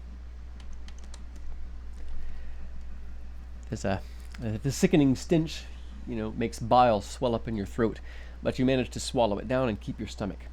Saida, on the other hand, is, her eyes are streaming. She dry retches once or twice, and she is caught by its stench. Next in the order is Kenneth. You can see her just come into view around the corner, confirming it's the same chamber, but you still can't see the creature. Okay, I'll roll around this way. Can I see it at some point? You can. It's definitely got some cover, but you can see it. Doesn't have cover against sharpshooter. That's right. All you need is a hole the size of a gold piece. You can hit your target. Yeah, I crit fail. Ooh. I'll use my inspiration here. I'll All give right. you my inspiration. Steal that card from me, GM. All right, will do. Happy to do it. 16 is its armor class. Oh, no, sorry, it doesn't have a shield, so that's a hit. Its AC is a little bit lower than that. Alright, 12. Fantastic. Once more, you can feel free to describe as you dispatch one of these creatures or pass, and I will. You can take this one. Yeah. As you slip around the corner, you see Crenshaw's broad back as he squares off fighting with this thing, staggering from a blow taken from it. You come up just behind Saida as she rounds the corner. You see the tip of her spear light up as the creature sort of cringes, shrugging, and turns to her reacting to its blow. Crenshaw is just sort of leaned back out of the way as he follows through with his swing, drops his shoulder, and you fire right over his shoulder and take the creature in the neck. It drops to the ground.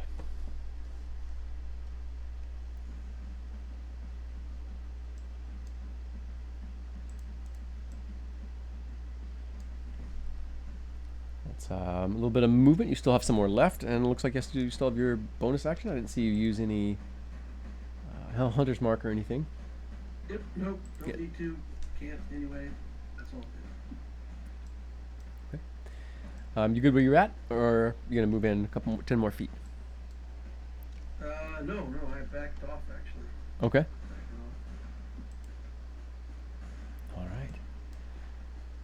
Next in the order then is Thrumnir, who shrugs and stomps down the steps so he can position himself here.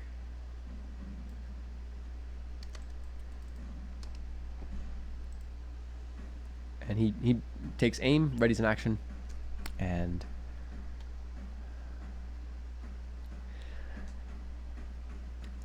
I'm happy none of you feel compelled to save any for old Thrum. He grins up at Crenshaw. Next in the order, Crenshaw.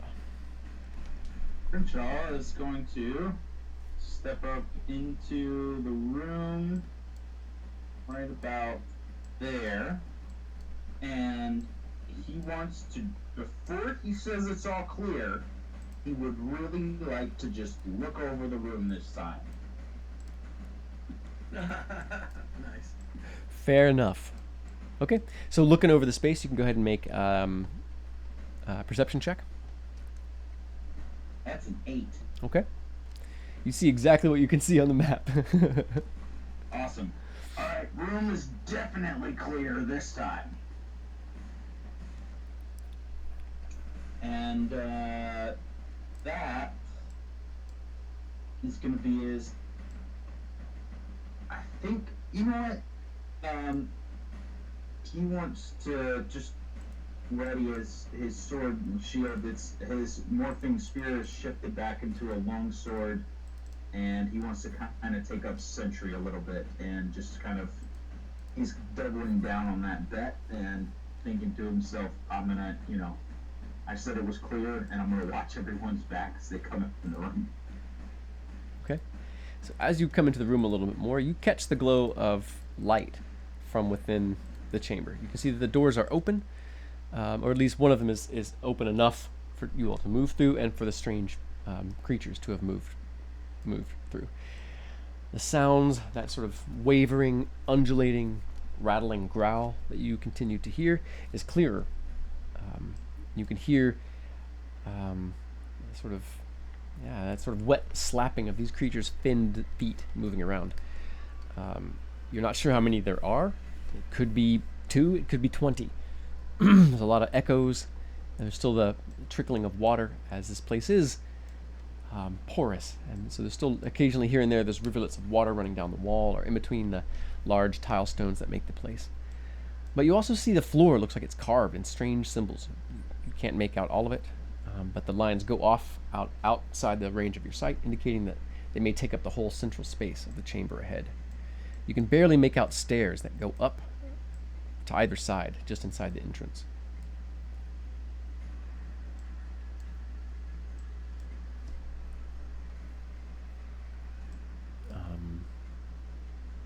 So you said you hang tight there. What was you ready an action? Was that right? Yeah, I basically just want to. If anything tries to get past me, I want to take a swing at it. Okay. Yep. Awesome. Very good. Next in the order is Zim. All right. Seeing Crenshaw move back out and around. I'm gonna go a little ways in.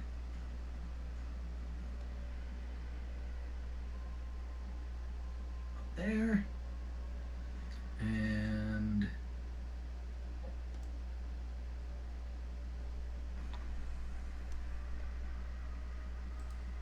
do I see anything from this angle of the room? Yeah, I'm gonna reveal a little bit more.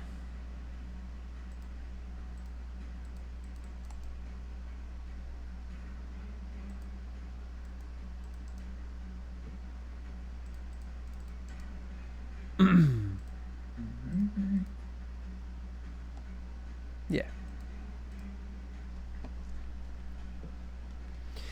You can see that altars flank the room. You can see the large two-handed sword, or large sword in the scabbard. It's not two-handed, it's just a long sword. You see small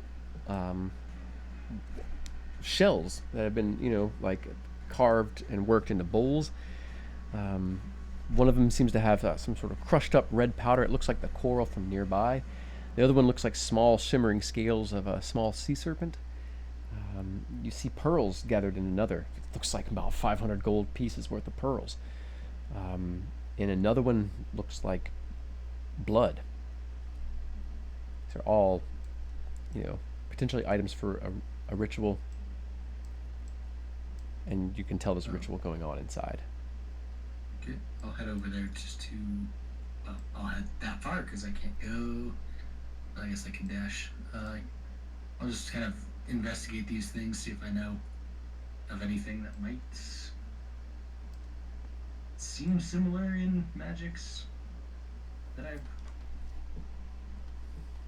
Okay. just looked at with the effort. All right. You can make Arcana or Nature check. History or religion would also work. Which one is feeling lucky today?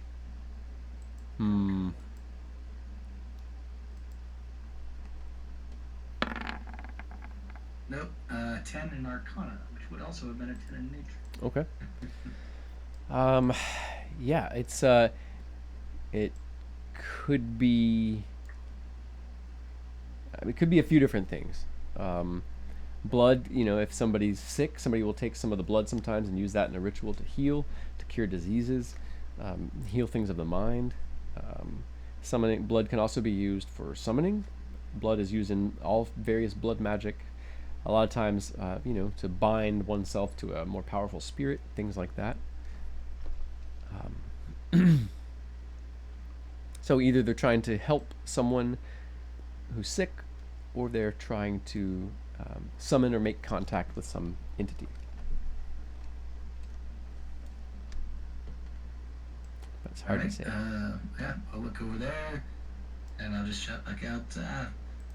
They're doing some sort of ritual with all this. I don't. There could be several things they're doing. Either healing somebody, or summoning something. Attaching their soul to somebody or some otherworldly being. In other words, it's a 50-50 chance what they're up to is probably bad. The sounds of chanting fade quickly, cut off. There's just echoes for a moment. As the chamber to the north of you gets suddenly very quiet. Oh That boy. can't be good. Oh boy, says Saida. Anything else for Zim this round? I'll draw my wand. Okay. Fair enough. Saida moves up to here. She throws her shield back over her shoulder. She grabs her spear with two hands, and it stretches out even further into a lance, giving her a bit of reach. She readies an action for anything that comes through the room. Next in the order is Kennett. You can make an insight check as part of your Overwatch and your commander skills. Oh, look at that 23 insight check. That was nice. You know the calm before the storm all too well. That sudden silence from the beginning, from the northern chamber, they're coming. I'm gonna cast a glance over at this longsword. Does it look Okay. fancy? The longsword seems to be a sword carved entirely of bone. All of one piece, some large whalebone perhaps. It's hard to say. It looks old. It's really, really simple. There's no crossguard. It's like, if you've ever seen like Bronze Age swords or old Chinese swords, they don't really have a crossguard. They'll maybe have a little coin like a tsuba, like on a katana, but really even smaller than that. And sometimes not even that. It's like that. It's a one long, slender piece. It looks like a two-handed, like a longsword handle, enough for two hands. It's the scabbard itself that looks interesting. You've never. It looks at first. You can't tell if it's metal or glass. As you peer over and look at it, you can see in the light that some of you are carrying reflected off of it a strange geometric pattern. Once you look into the material, it looks like it's maybe like you're looking an inch into it, but it's not that thick. You've not seen anything like this. It seems also as it's really simple, unadorned, but you've never seen a material like this. It looks brand new, like someone just made it, but judging by everything else you're seeing in here, you think it's probably really old. There is a... how would I describe it? Again, something otherworldly about it. You've just never seen this material, the scabbard itself, or the style of how it's built. It seems to be all made of one piece, and you can't tell what material it is. Could be some sort of strange darkened steel. You've heard that star iron, when it's forged, has a pattern similar to this inside it. but you never heard of black star metal before. Star metal itself is really rare. It's hardly ever recovered from the ocean floor. So even if it is star metal and that's it, it's still worth quite a bit. The bone sword seems intact, however. I'll tell Crenshaw to grab this sword and get ready, buddy. They're coming. You got it, boss. All right. You all have a quick beat if you want to reposition yourself by 15 feet. Crenshaw, if you wanted to go grab that sword, or you can all reposition yourselves by 30 feet as you all prepare yourselves. You can take object interactions, but that's it. So going back through, Thrumnir pulls himself in, positions himself here. I'll be the bait. He nods. Unless you have other ideas, Captain.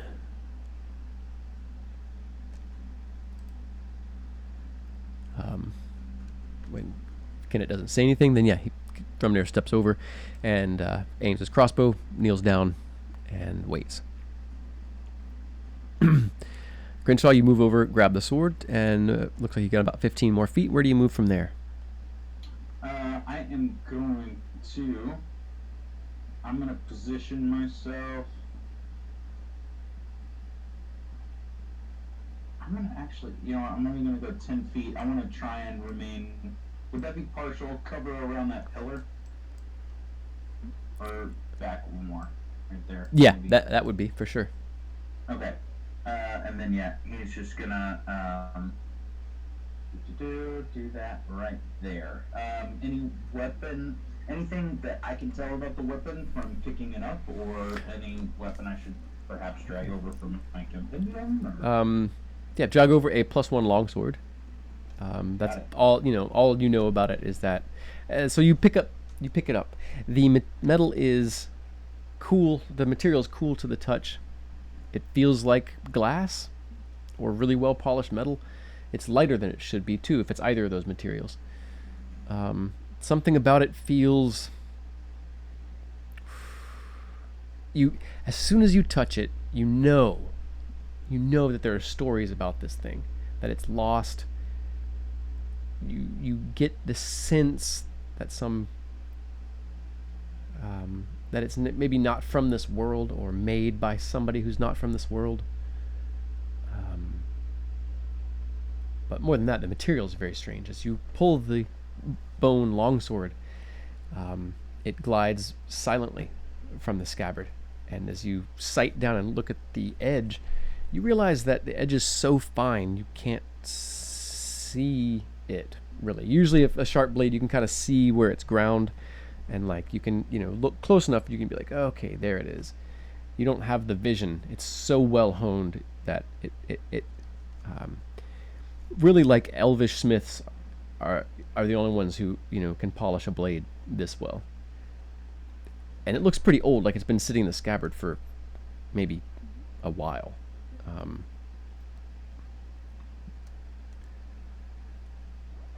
And as you pull the blade out, it's not the blade that seems magical, it's the scabbard. Okay. You get the feeling, you get the sense by looking at it, because it's one piece, the blade is sharp, but it looks old. As you pull it out, you can see stains of blood on it. It's been used, soaked into the porous surface of it. But you don't get any indication that it's been resharpened. You don't get any indication that it's ever had to be repaired or anything of the sort. So based on the fact that the blade has a way better balance than it should for being a piece of bone, it's way sharper than it should, it doesn't look like there's any marks on it for it ever being cared for, you suspect that it's the scabbard that's magical and not the blade. However, it still functions as a +1 longsword at the moment. Okay, got it.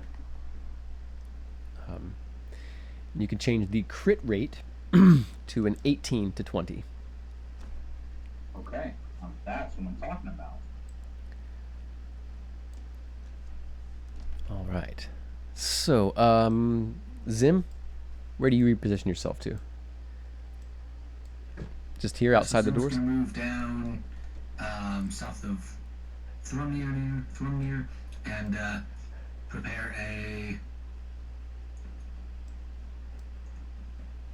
fireball to go off when an enemy pretty much gets right within this spot. If nobody's moved Okay. by then. Well, we're not doing the full round. Thrumnir is in position, but he's not. He doesn't have that ready to action. I was just letting you sort of reposition and do like an object interaction and stuff like that. So you can move there and be ready. And there I'm ready. Got the wand.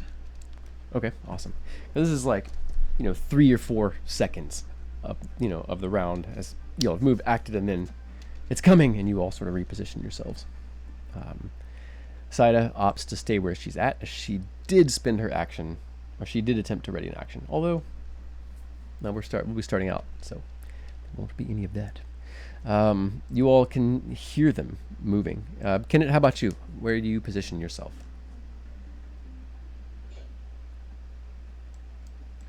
I like where I'm at. I'm just gonna ready an action to start shooting some arrows. Okay. Let's see here. Did we open that door where Zim is, or is that still closed? It's still closed.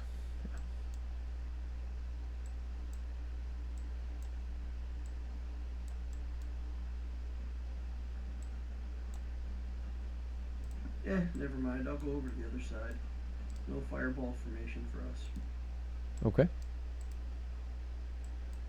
Although this room is so small, I think it is fireball formation no matter what we try.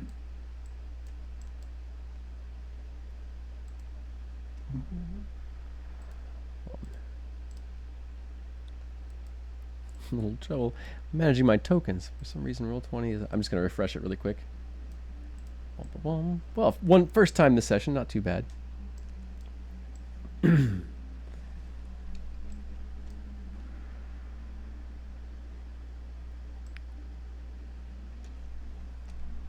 Alright, so as you all are moving and positioning yourselves, they begin flooding through the doors. You see first 1, 2, 4, and then 5 of them.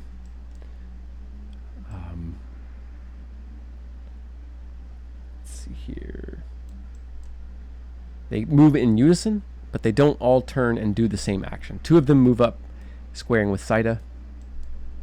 Another one moves in, and 5, 10, 15, 20. Oh, goodness.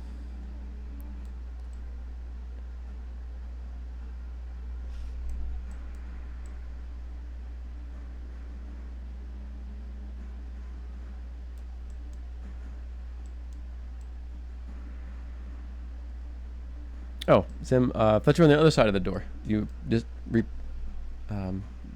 decided to change positions? I thought they opened that door. I missed that they didn't. Oh, okay, yeah, no. I thought you were getting on the other side of it because it was closed and you can see through it. Because, like I said, it's like a screen. It's really thick metal, but there's holes carved through it, really decorative. So I thought you had gone to the other side so you could see through it and have some cover. No. Okay. Let's see. These have actions prepared. Well, this is just all happening at once as you all position yourselves and they begin charging into the room. They don't have actions. They move up. They position themselves. And then I'm going to roll initiative for them. Actually, I'm going to dump the initiative and we're going to re-roll our turns.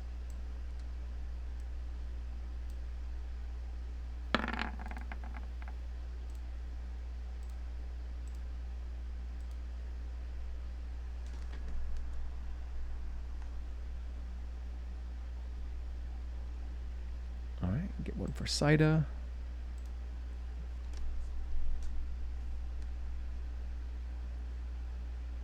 Kenneth, Zim, and one for Crenshaw.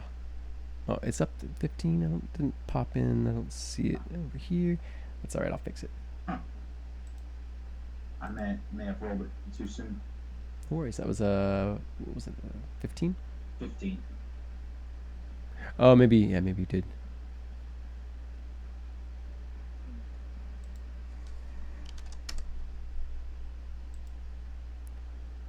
All right.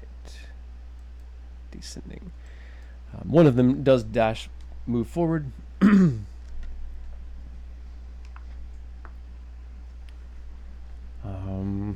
With a random roll, this one takes a spear attack at Zim. As you're... What the heck? Oh, okay, nice.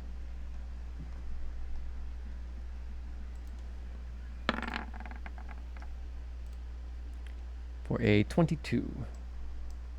Hits one of your images, I believe. Not with that 4. Oh, okay.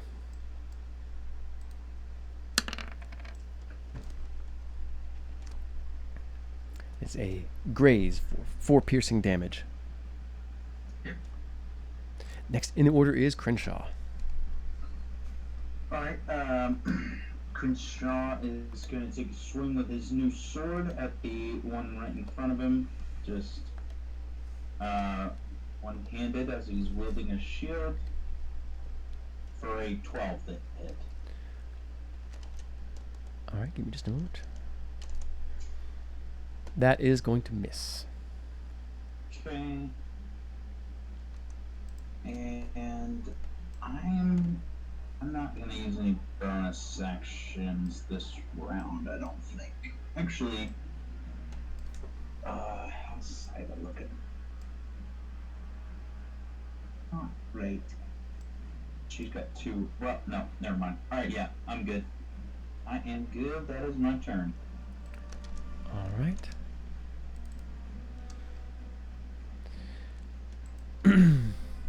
Zim, you can see at the far end, from the far end of the other chamber, sort of moving into line of sight, another one of these figures, but this one is dressed in a well, as I described, they sort of had something like a kilt, where there's like the sash that goes across them, and a short kilt that is made of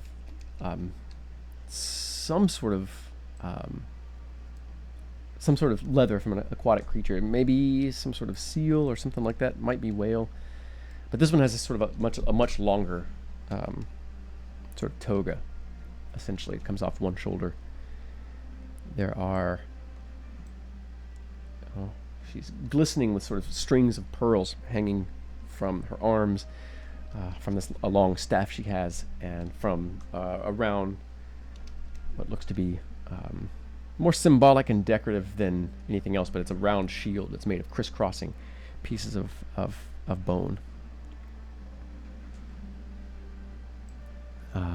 She has her eyes locked on you, raises her staff, and issues a series of long clicks and hisses.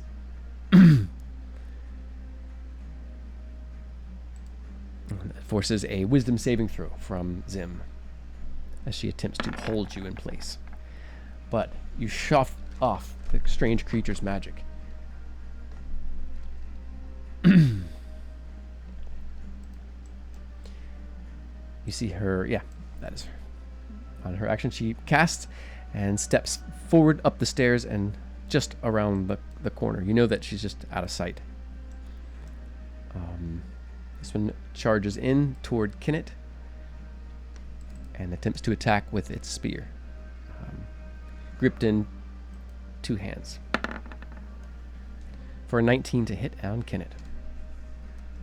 Yeah, that's... Alright. For 7 piercing damage. Next in order is Zaida, who attacks with the lance.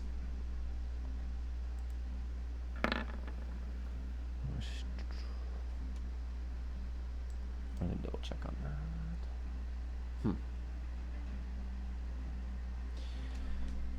Actually, yeah, she can't. She has to shrink it down using her object interaction to a spear. I'm still going to say that's a hit, but I'm going to reroll a different damage. I'll reroll again for different, so we can do different damage.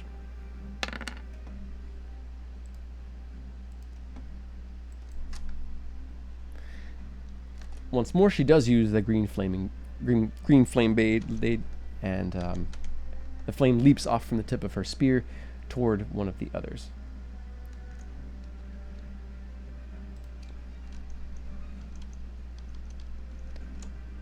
Anybody's free to roll that damage if they get to it before I do.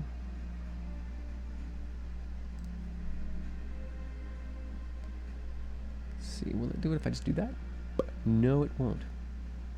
All right, fine. It's D8 plus her spellcasting ability score. Just 10.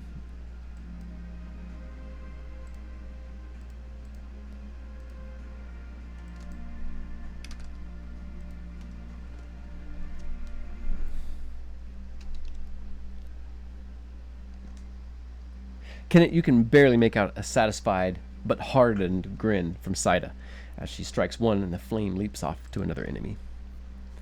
Next in the order is Zim. One in front of you threatening you, and ahead just around the corner, a caster, a magic user of some sort. Okay, I'm gonna Misty Step over there. Mm-hmm. Nice.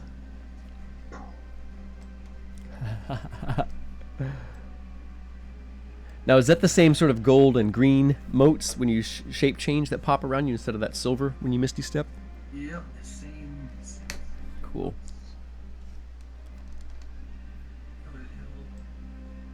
And then I'm gonna throw a stone at the one in front of Saida. Okay. Or not. I'll burn my inspiration. All right. One of them is an 11 still misses. 11 is going to miss, unfortunately. Hold a tick. Okay. All right, let's see here. Bonus action. Any other movements? No, I'll stay there in my corner. All right.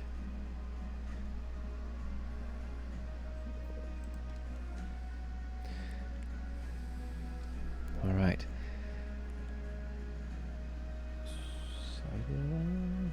Double checking. Mm-hmm. All right.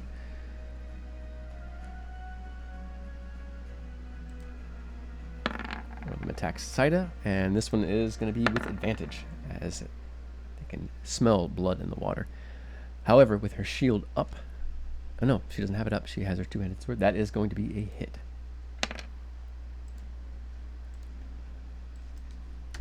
Saida takes a deep slash across her shoulder and down her back as she tries to duck forward underneath. Next in the order is Kenneth. Oh wait, sorry. Right, time for close combat then, I guess, since I'm, don't have much of a choice. I'll get out the short swords, and I will use a bonus action to Hunter's Mark, and we'll start chopping away. All right.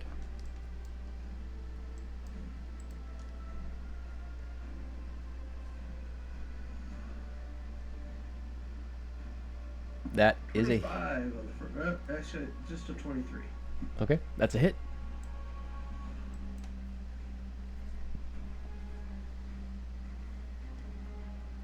All right, is one of those for the hunter's mark?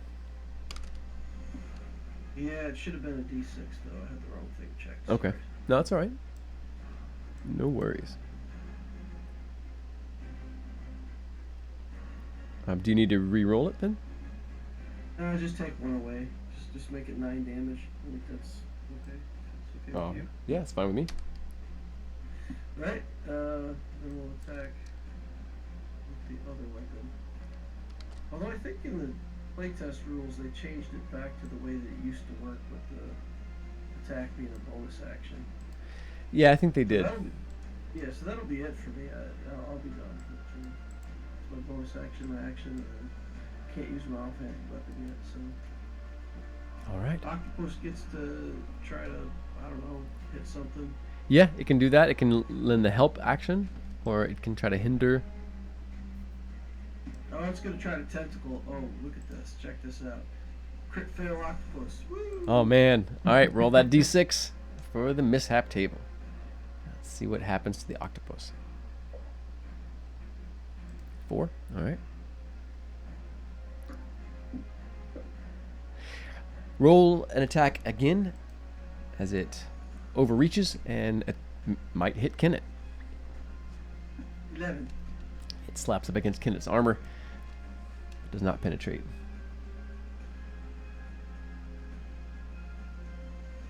Yeah, I did just reread this and actually have it. I have it up. So let me pull this up really quick because I do have the I was just reading over these before we started.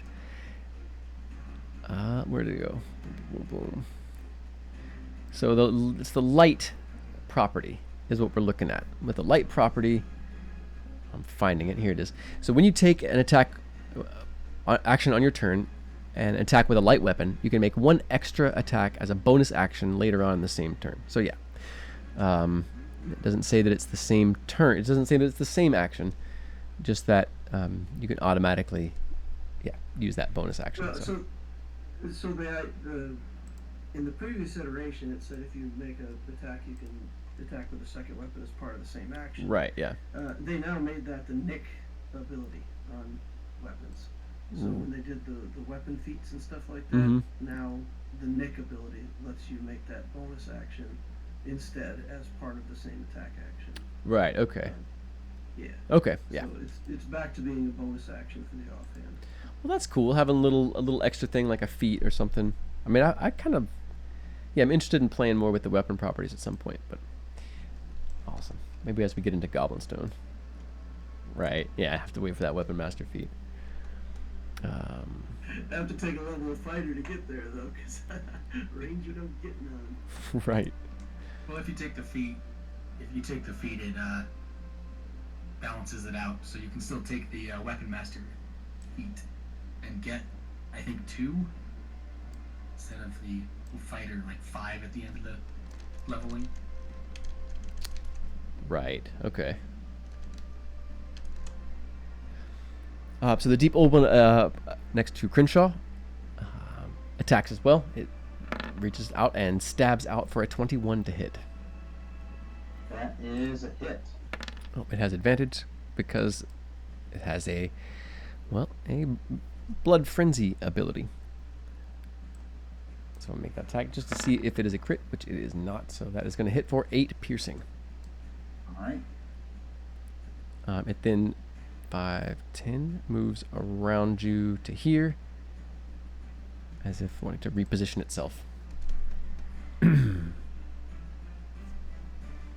All right, another attack with advantage on Saida, and the 21 is going to hit. Let's see here, double checking what Saida might can do about this. Not sure she has any mitigation.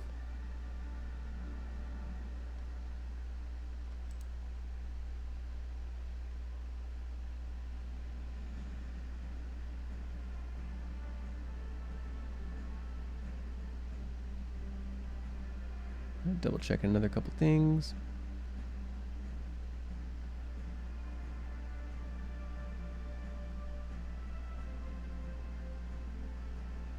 All right.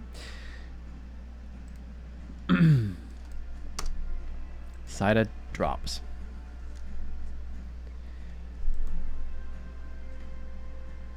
And then does the Thrumir get a turn? Oh, goodness. Thank you very much. I'll go ahead and put him on here. And then, he's going to make an attack. Shot with Verli. He is... He's going to shoot at one of the ones that is attacking Saida. Fortunately, that is going to miss. The next deep old one attacks him.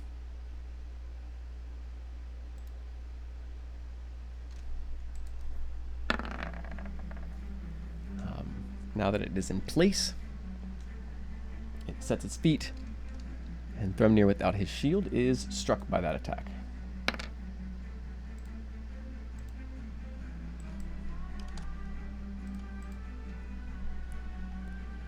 All right, next in the order is Crenshaw. Okay. All right. I am going to attack this one here to my south with the bone sword, getting a 21 to hit. That is a hit. All right. 7 slashing damage. And that's the one to your southeast? Yes. Okay. This one here.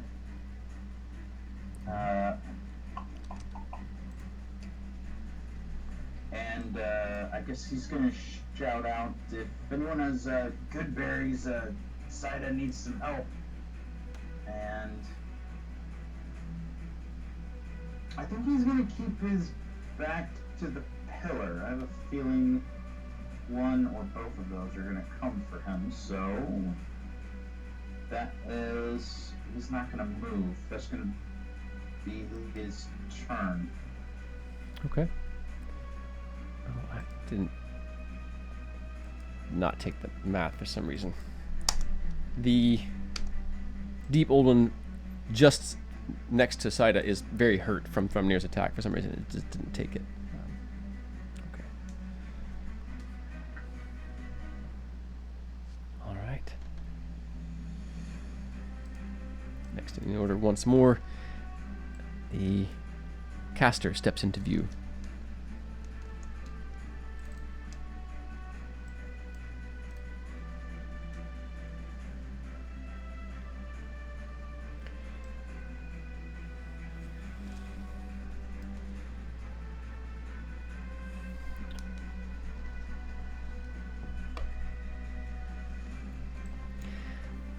Zim, you can see her step into the room,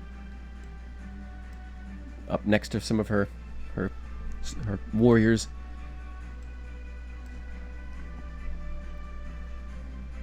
She looks around until she spots you.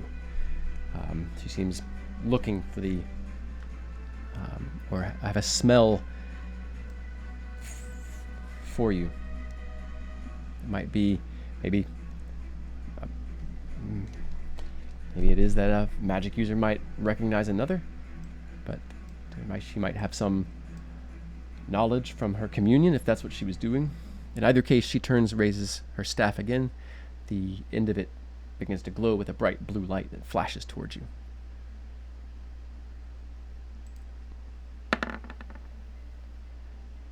For 12.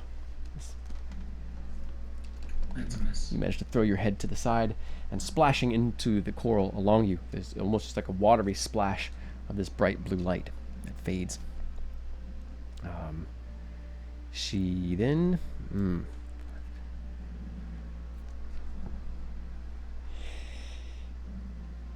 Her mouth opens. You can see the sharp, almost translucent, pointed teeth. There's a hissing sound. You can make an insight check. The eyes widen.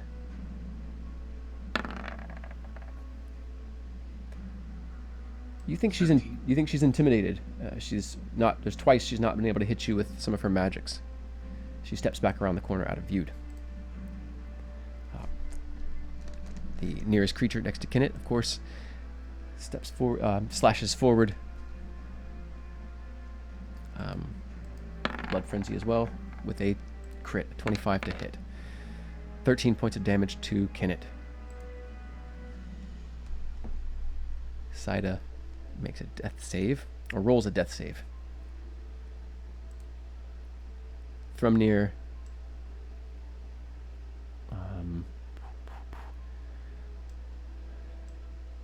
lots of targets, where am I shooting? Thrumnir rasps. He's absolutely ignoring the creature in front of him.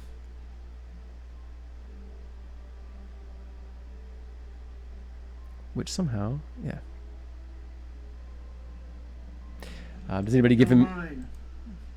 Then he does. He turns and fires that way. 23 to hit. Ignore that sharpshooter, sorry. That's going to be 6. Weird, he doesn't even have that engaged.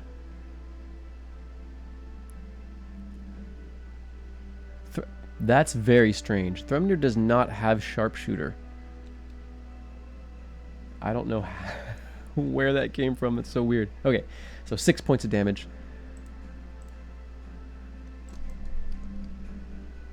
Well, you know it rolled, so you gotta take it, right? Is that the D&D equivalent to, well, it's not scanning, so it must be free? But Thrumnir fires again. He uses his training to absolutely miss the next attack. Next in the order then is Zim. having resisted 2 of this creature's magics. All right. Zim might be feeling pretty good. Have the same likeliness of hitting this thing with a stone or a scimitar. Move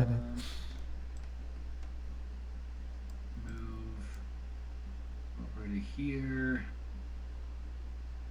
And it's +2 for flanking. Indeed it is. Indeed it And is. scimitar. All right. Hey! That's a hit. Nice. Very nice. First scimitar use. 6 slashing damage. You can feel free to describe or pass. I assume I cut its ankles off because I am tiny being. A nice blow for is that Zim's first weapon attack of the Scimitar campaign? attack, Yeah. Nice. Thormir just says, "You should use that more often." Through clenched teeth and the battle tension. Anything else for Zim? I don't like being this close to things. And then I'm gonna move back here.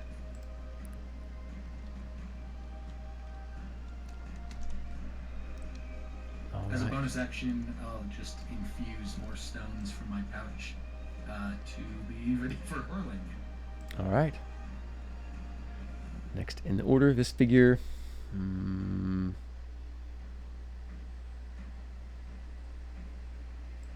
It slips to here. Well, it's not. Kind of on the side of the pillar, and attempts to use that flanking to attempting to bring Crenshaw down with a 19 to hit. That is my AC, so that will hit. That would be a hit. And 5 piercing damage. Alright. Alright. Next in the order is Kenneth. All right, I will.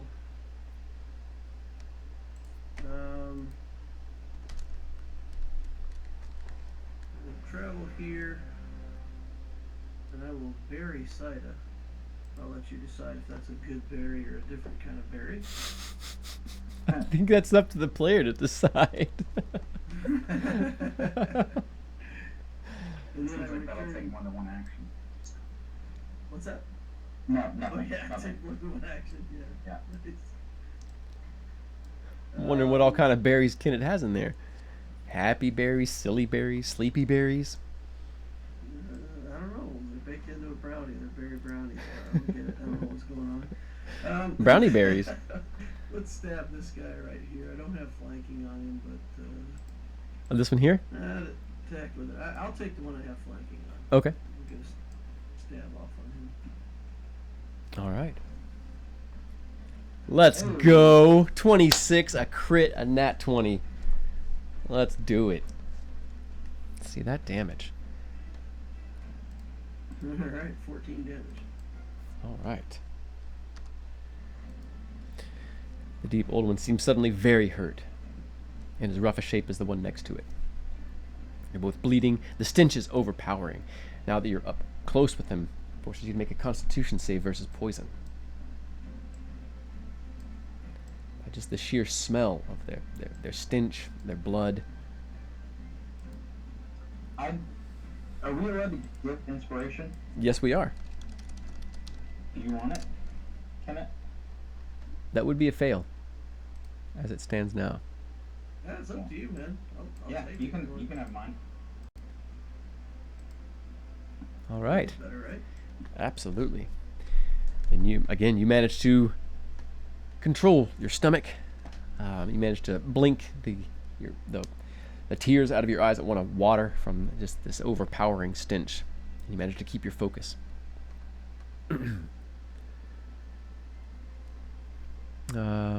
What else for Kenneth this round? Give a hit point to Sida for the berry. Absolutely. That is bonus action. And then Octopus is going to come over here and try to smack this guy. Okay, I'm pausing. I'm sorry. Yeah, go ahead. The tentacles, 16. That's a hit.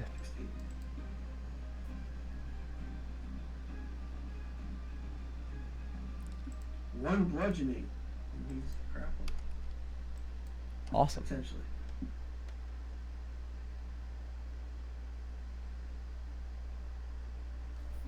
Oh, wow. He just is grappled. He just is grappled, and Escape yeah. DC 10. Mm-hmm. All right. So that is Kinnet and the octopus. And let me check on something. I'm checking on.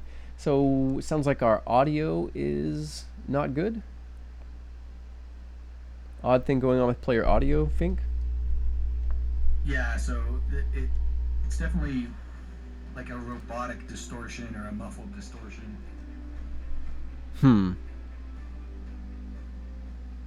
Okay. I wonder if it sounds better if the music is down, or, and is it everybody, all the players, or is it just Loquitur? All the players' volumes could be up, but yeah, it is. There is a strange distortion. Okay. I'm going to adjust then a little bit. I don't want to overpower everybody, so I'm going to bring my mic down a little bit, and then I'll bring everybody else up a little bit.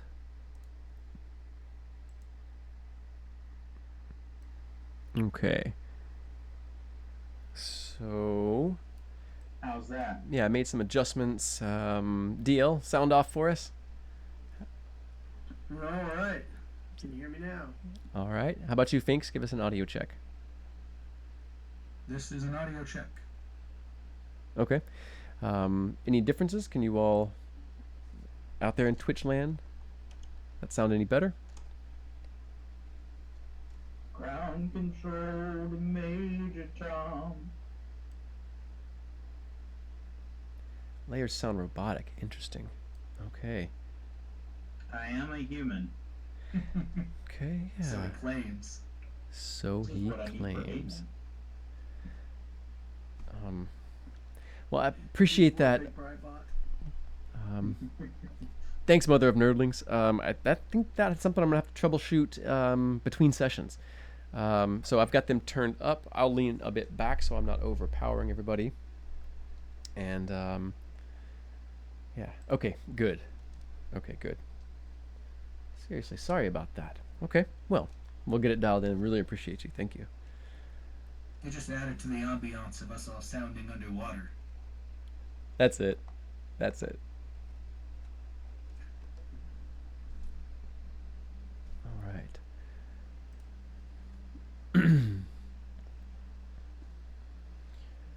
All right, stepping back in then to the old ones here.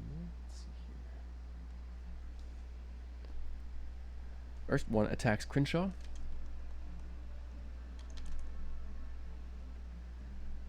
With advantage from their Blood Frenzy and a +2 for their flanking. So that is going to be a 15 to hit.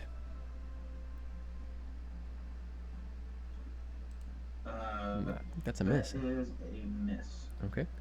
The one just to And I the, would- go ahead. I have a reaction to that. Please do. Nice. When a creature misses you, if you hit and the superiority die. So I'm going to take a swing with the bone sword. That's a 20 to hit. That is a hit. Awesome. And two superiority dice are d8s. So that will be 10 damage plus. So 15. That's exactly its remaining hit points. You can feel free to describe or pass. I'm just. No, it's too early for that. Alright, as it swings, I dodge back, and then I thrust my long sword forward right up through the bottom of its head out the back. Gnarly. It slides limply off the bone sword. the blade stained afresh with the strange blood of these deep old ones. Alright, let's see here. Next one. In the order, attacks takes a slash at, or a lunging thrust at Kennett. No flanking from it, so a 13 to hit. Which would be a disadvantage, but it's just a straight roll, right? Because of the grapple. Oh, sorry. It's not restrained. Yeah, it's just grappled, so it can't move. Okay. Yeah. Got it. Thank you. Sorry, I was. No worries. Misunderstood how that worked. No worries. But It needs to be a bigger octopus to restrain somebody. absolutely. But it doesn't try to get away. It's just attempting to attack and take down Kennett. It makes its attack and misses. Top of the order, the other deep old one stabs once at Thrumnir. Hurt now, it does so with advantage, but it misses. Next in the order is Crenshaw. All right. Crenshaw is going to slide over and maintain flanking on this one. Citus, what do you have flanking of Citus just getting back up? Does that still work mechanically? You know, Because if not, I'm not going to. yes, she can threaten space. She just makes attacks at disadvantage because she's prone. So yes. Excellent. I will. Took me a I'm second. going to make the attack with the bone sword at that one with. I'm going to check mark my flanking. Okay. Ah, crud. Alright, well, that's a 13 to hit. A point to hit. 13 is gonna miss. And. Bonus action. I will use my final superiority dice to rally Saida for 10 temporary HP.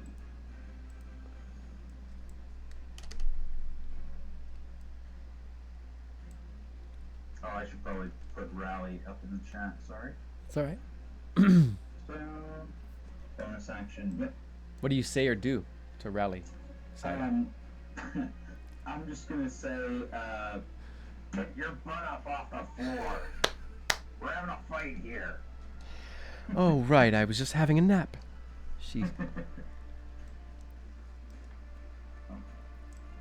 And those are temp HP, not, Yes. not healing necessarily. Right. Just in case, I didn't know if you made the decision.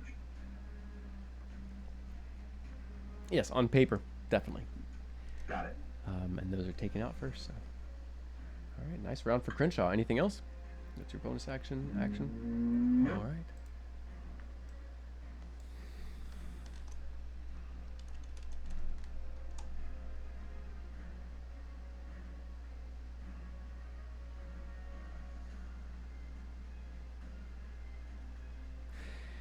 You hear a booming, well, a strange echoing sound.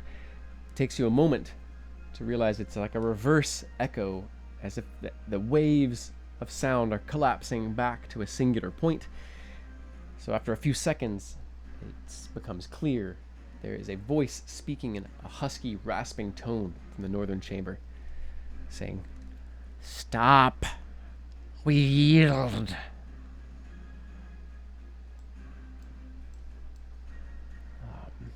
The priestess steps. Looks like she's cast aside her staff. Her hands are up in front of her. There is a glow around her neck. And you can see her speak. You can hear the words of her language, that sort of clicking and rasping. And then as her words go through this glow, this sort of shimmering pale blue mist around her neck, you can hear the words of the Imlimlau, the elven trade tongue, sort of coming from this magic, this charm that she's cast.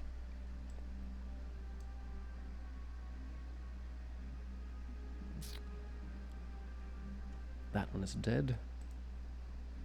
Saida cocks an eyebrow toward Kennett but she continues to raise her spear to stab one of the great old ones.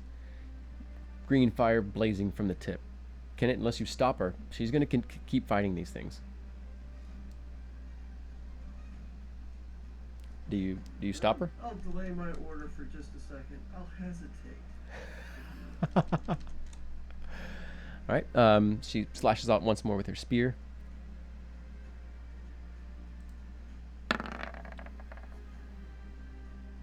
For a 14, which is their AC. She'll do an additional... That looks so cocked. Okay, 7, 10.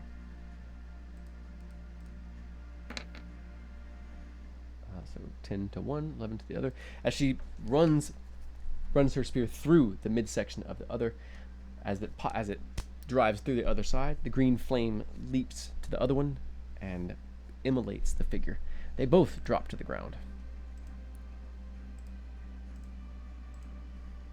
Once more, Saida has regained her feet and let forth a pretty fearsome blow on a couple of these creatures.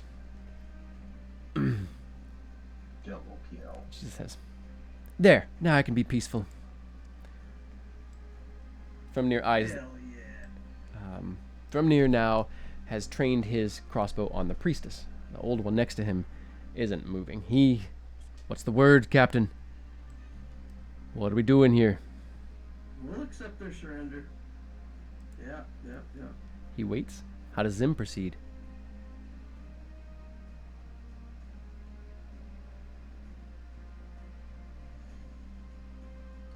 All right. We're gonna yeah. A fireball. The group right here now. We're all going down. Zim decided today was the last session. Like that wild magic effect. Cast fireball centered on yourself. That's brutal, man. That's the one I'm trying to roll for every time I play a wild sorcerer.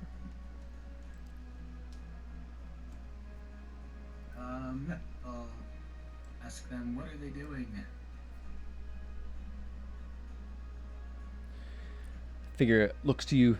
You can hear, your words as they wash over her. You can also hear another faint clicking, rasping echo of the magic from her around her throat, translating your words to her ear.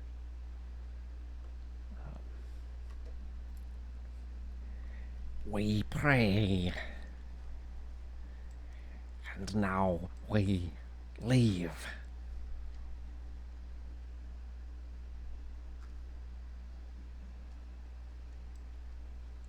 Her eyes unblinking, large black orbs. They don't give anything away, but her hands are up in the universal sort of gesture of, here's my hands, there's no weapons in them. She And what was all that stuff on the table? for prayer.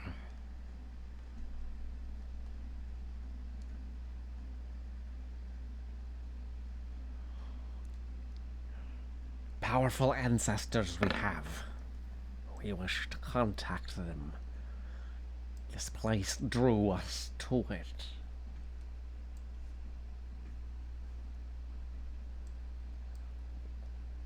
We find old treasures here, but they are yours. If we are spared, you will not see us again. Sounds reasonable to me, Captain. If that's... I don't trust these things, says Saida. I'm with the elf, says Thrumnir. Never thought They I'd... had their chance for peace. Kenneth, what are your thoughts? Or Zim, how do you, anything else you do or say?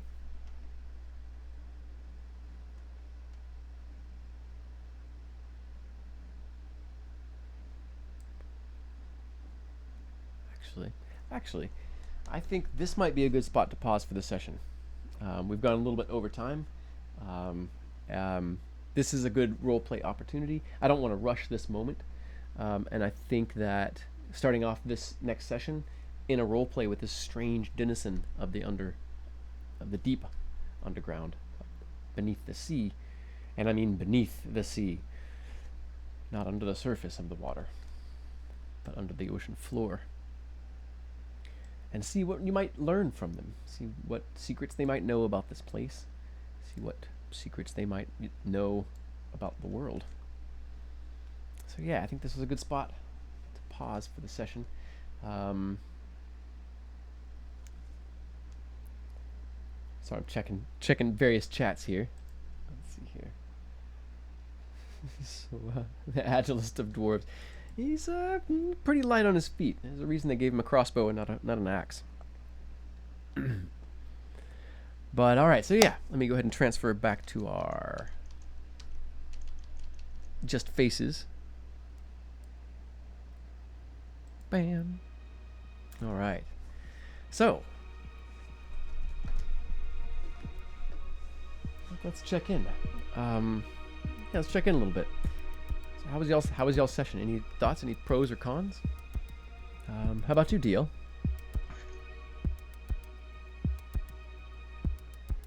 Yeah, it was good. It was another one of these spread out combats. I'm glad that we shortened that one in the middle. I think that saved a whole lot of hit points for the whole team. This last battle would have been rough if we had to fight that one out. So, Zim MVP. Right. Oh, heck yeah. All right, speaking of Zim, how about you, J-Fink? What are your thoughts on the night? Yeah, I enjoyed it. This character's not really built for combat like a lot of my characters tend to be in other situations, which always makes this a whole lot more interesting. But yeah, using the scimitar for the first time ever and hitting this. Yeah. I think I've made a total of like 7 or 8 attack rolls, and I think 3 have actually, maybe less, 2 have actually completed. No, that was a clutch moment, though. Fireball is, Yeah. Fireball is, we got 3 ones of Fireball at one point in time from this character. Fighting the knives. I just want wands. I'm just going to wands. Not a bad idea. They tend to refill them, but not, there's not a lot of fireballs in there. So, but you're doing well to use them tactically and definitely not overuse them. And that was the right spot to use them. It was perfect. They don't know what you all can do, so they walked right into your plans. Heck yeah! All right, how about you, Bri? Any thoughts or notes for the night session? Pros or cons? Fun session. I agree. That was an awesome fireball. So, Yeah. I was very happy with getting to use. I finally used all of my reactions now, and I'm very happy about that. And they were successful for the most part. So, Nice to see you use that riposte and parry. Those are great. yeah. So those are my favorite maneuvers from the fighter. So I was very happy to be able to use them, and one of them was a killing blow, which is always really nice. I mean, that's just like a free, it's like, okay, cool, that's one less person I have to deal with on my turn. You made the mistake of missing me. As if that wasn't. Turned around the numbers real quick as well. Yeah, it did. That blow. Yeah, for sure. For sure. Definitely freed up my action. Yeah, allows you to move really essentially after that. Yep. Heck yeah. For my part, yeah, that was I'm getting more and more excited as you all come closer to events really coming to a head. I'm excited to stop and you all be able to interact with this strange figure, at least for a short time. And yeah, missed having Saida with us tonight, but it was nice to see that even without anyone's intervention, just playing what made sense, her following orders. A common theme with Saida has played out. That she goes down and comes back up strong. And That was super fun. So yeah, this is just in general a fun session. Although again, not having Pon Pon with us, he was missed. Hi Pon Pon, we know you're in chat. Hope everything went well tonight for you. But heck yeah, I'm looking forward to what you all learn next week from this figure, and then what you do with the information. You will have some decisions ahead. But we'll find out more about that next session on LandFall, session 16, I believe. Everyone, we thank you all for coming and taking part and watching, interacting with us.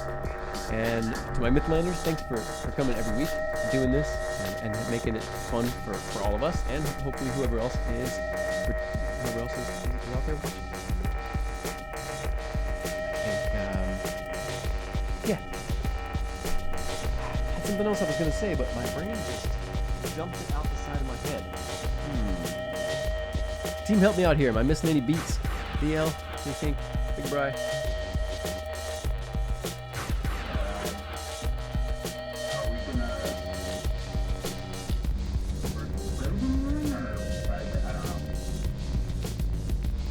Yeah, I think we could. Yeah, I think Gnome Ann. Right out to Gnome Ann.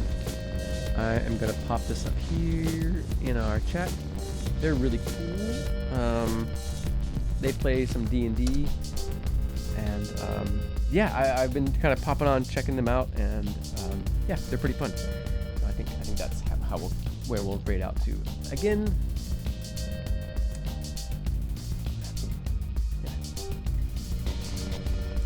What is the command for that? Raid then the name? Alright, I think this is it. Boom.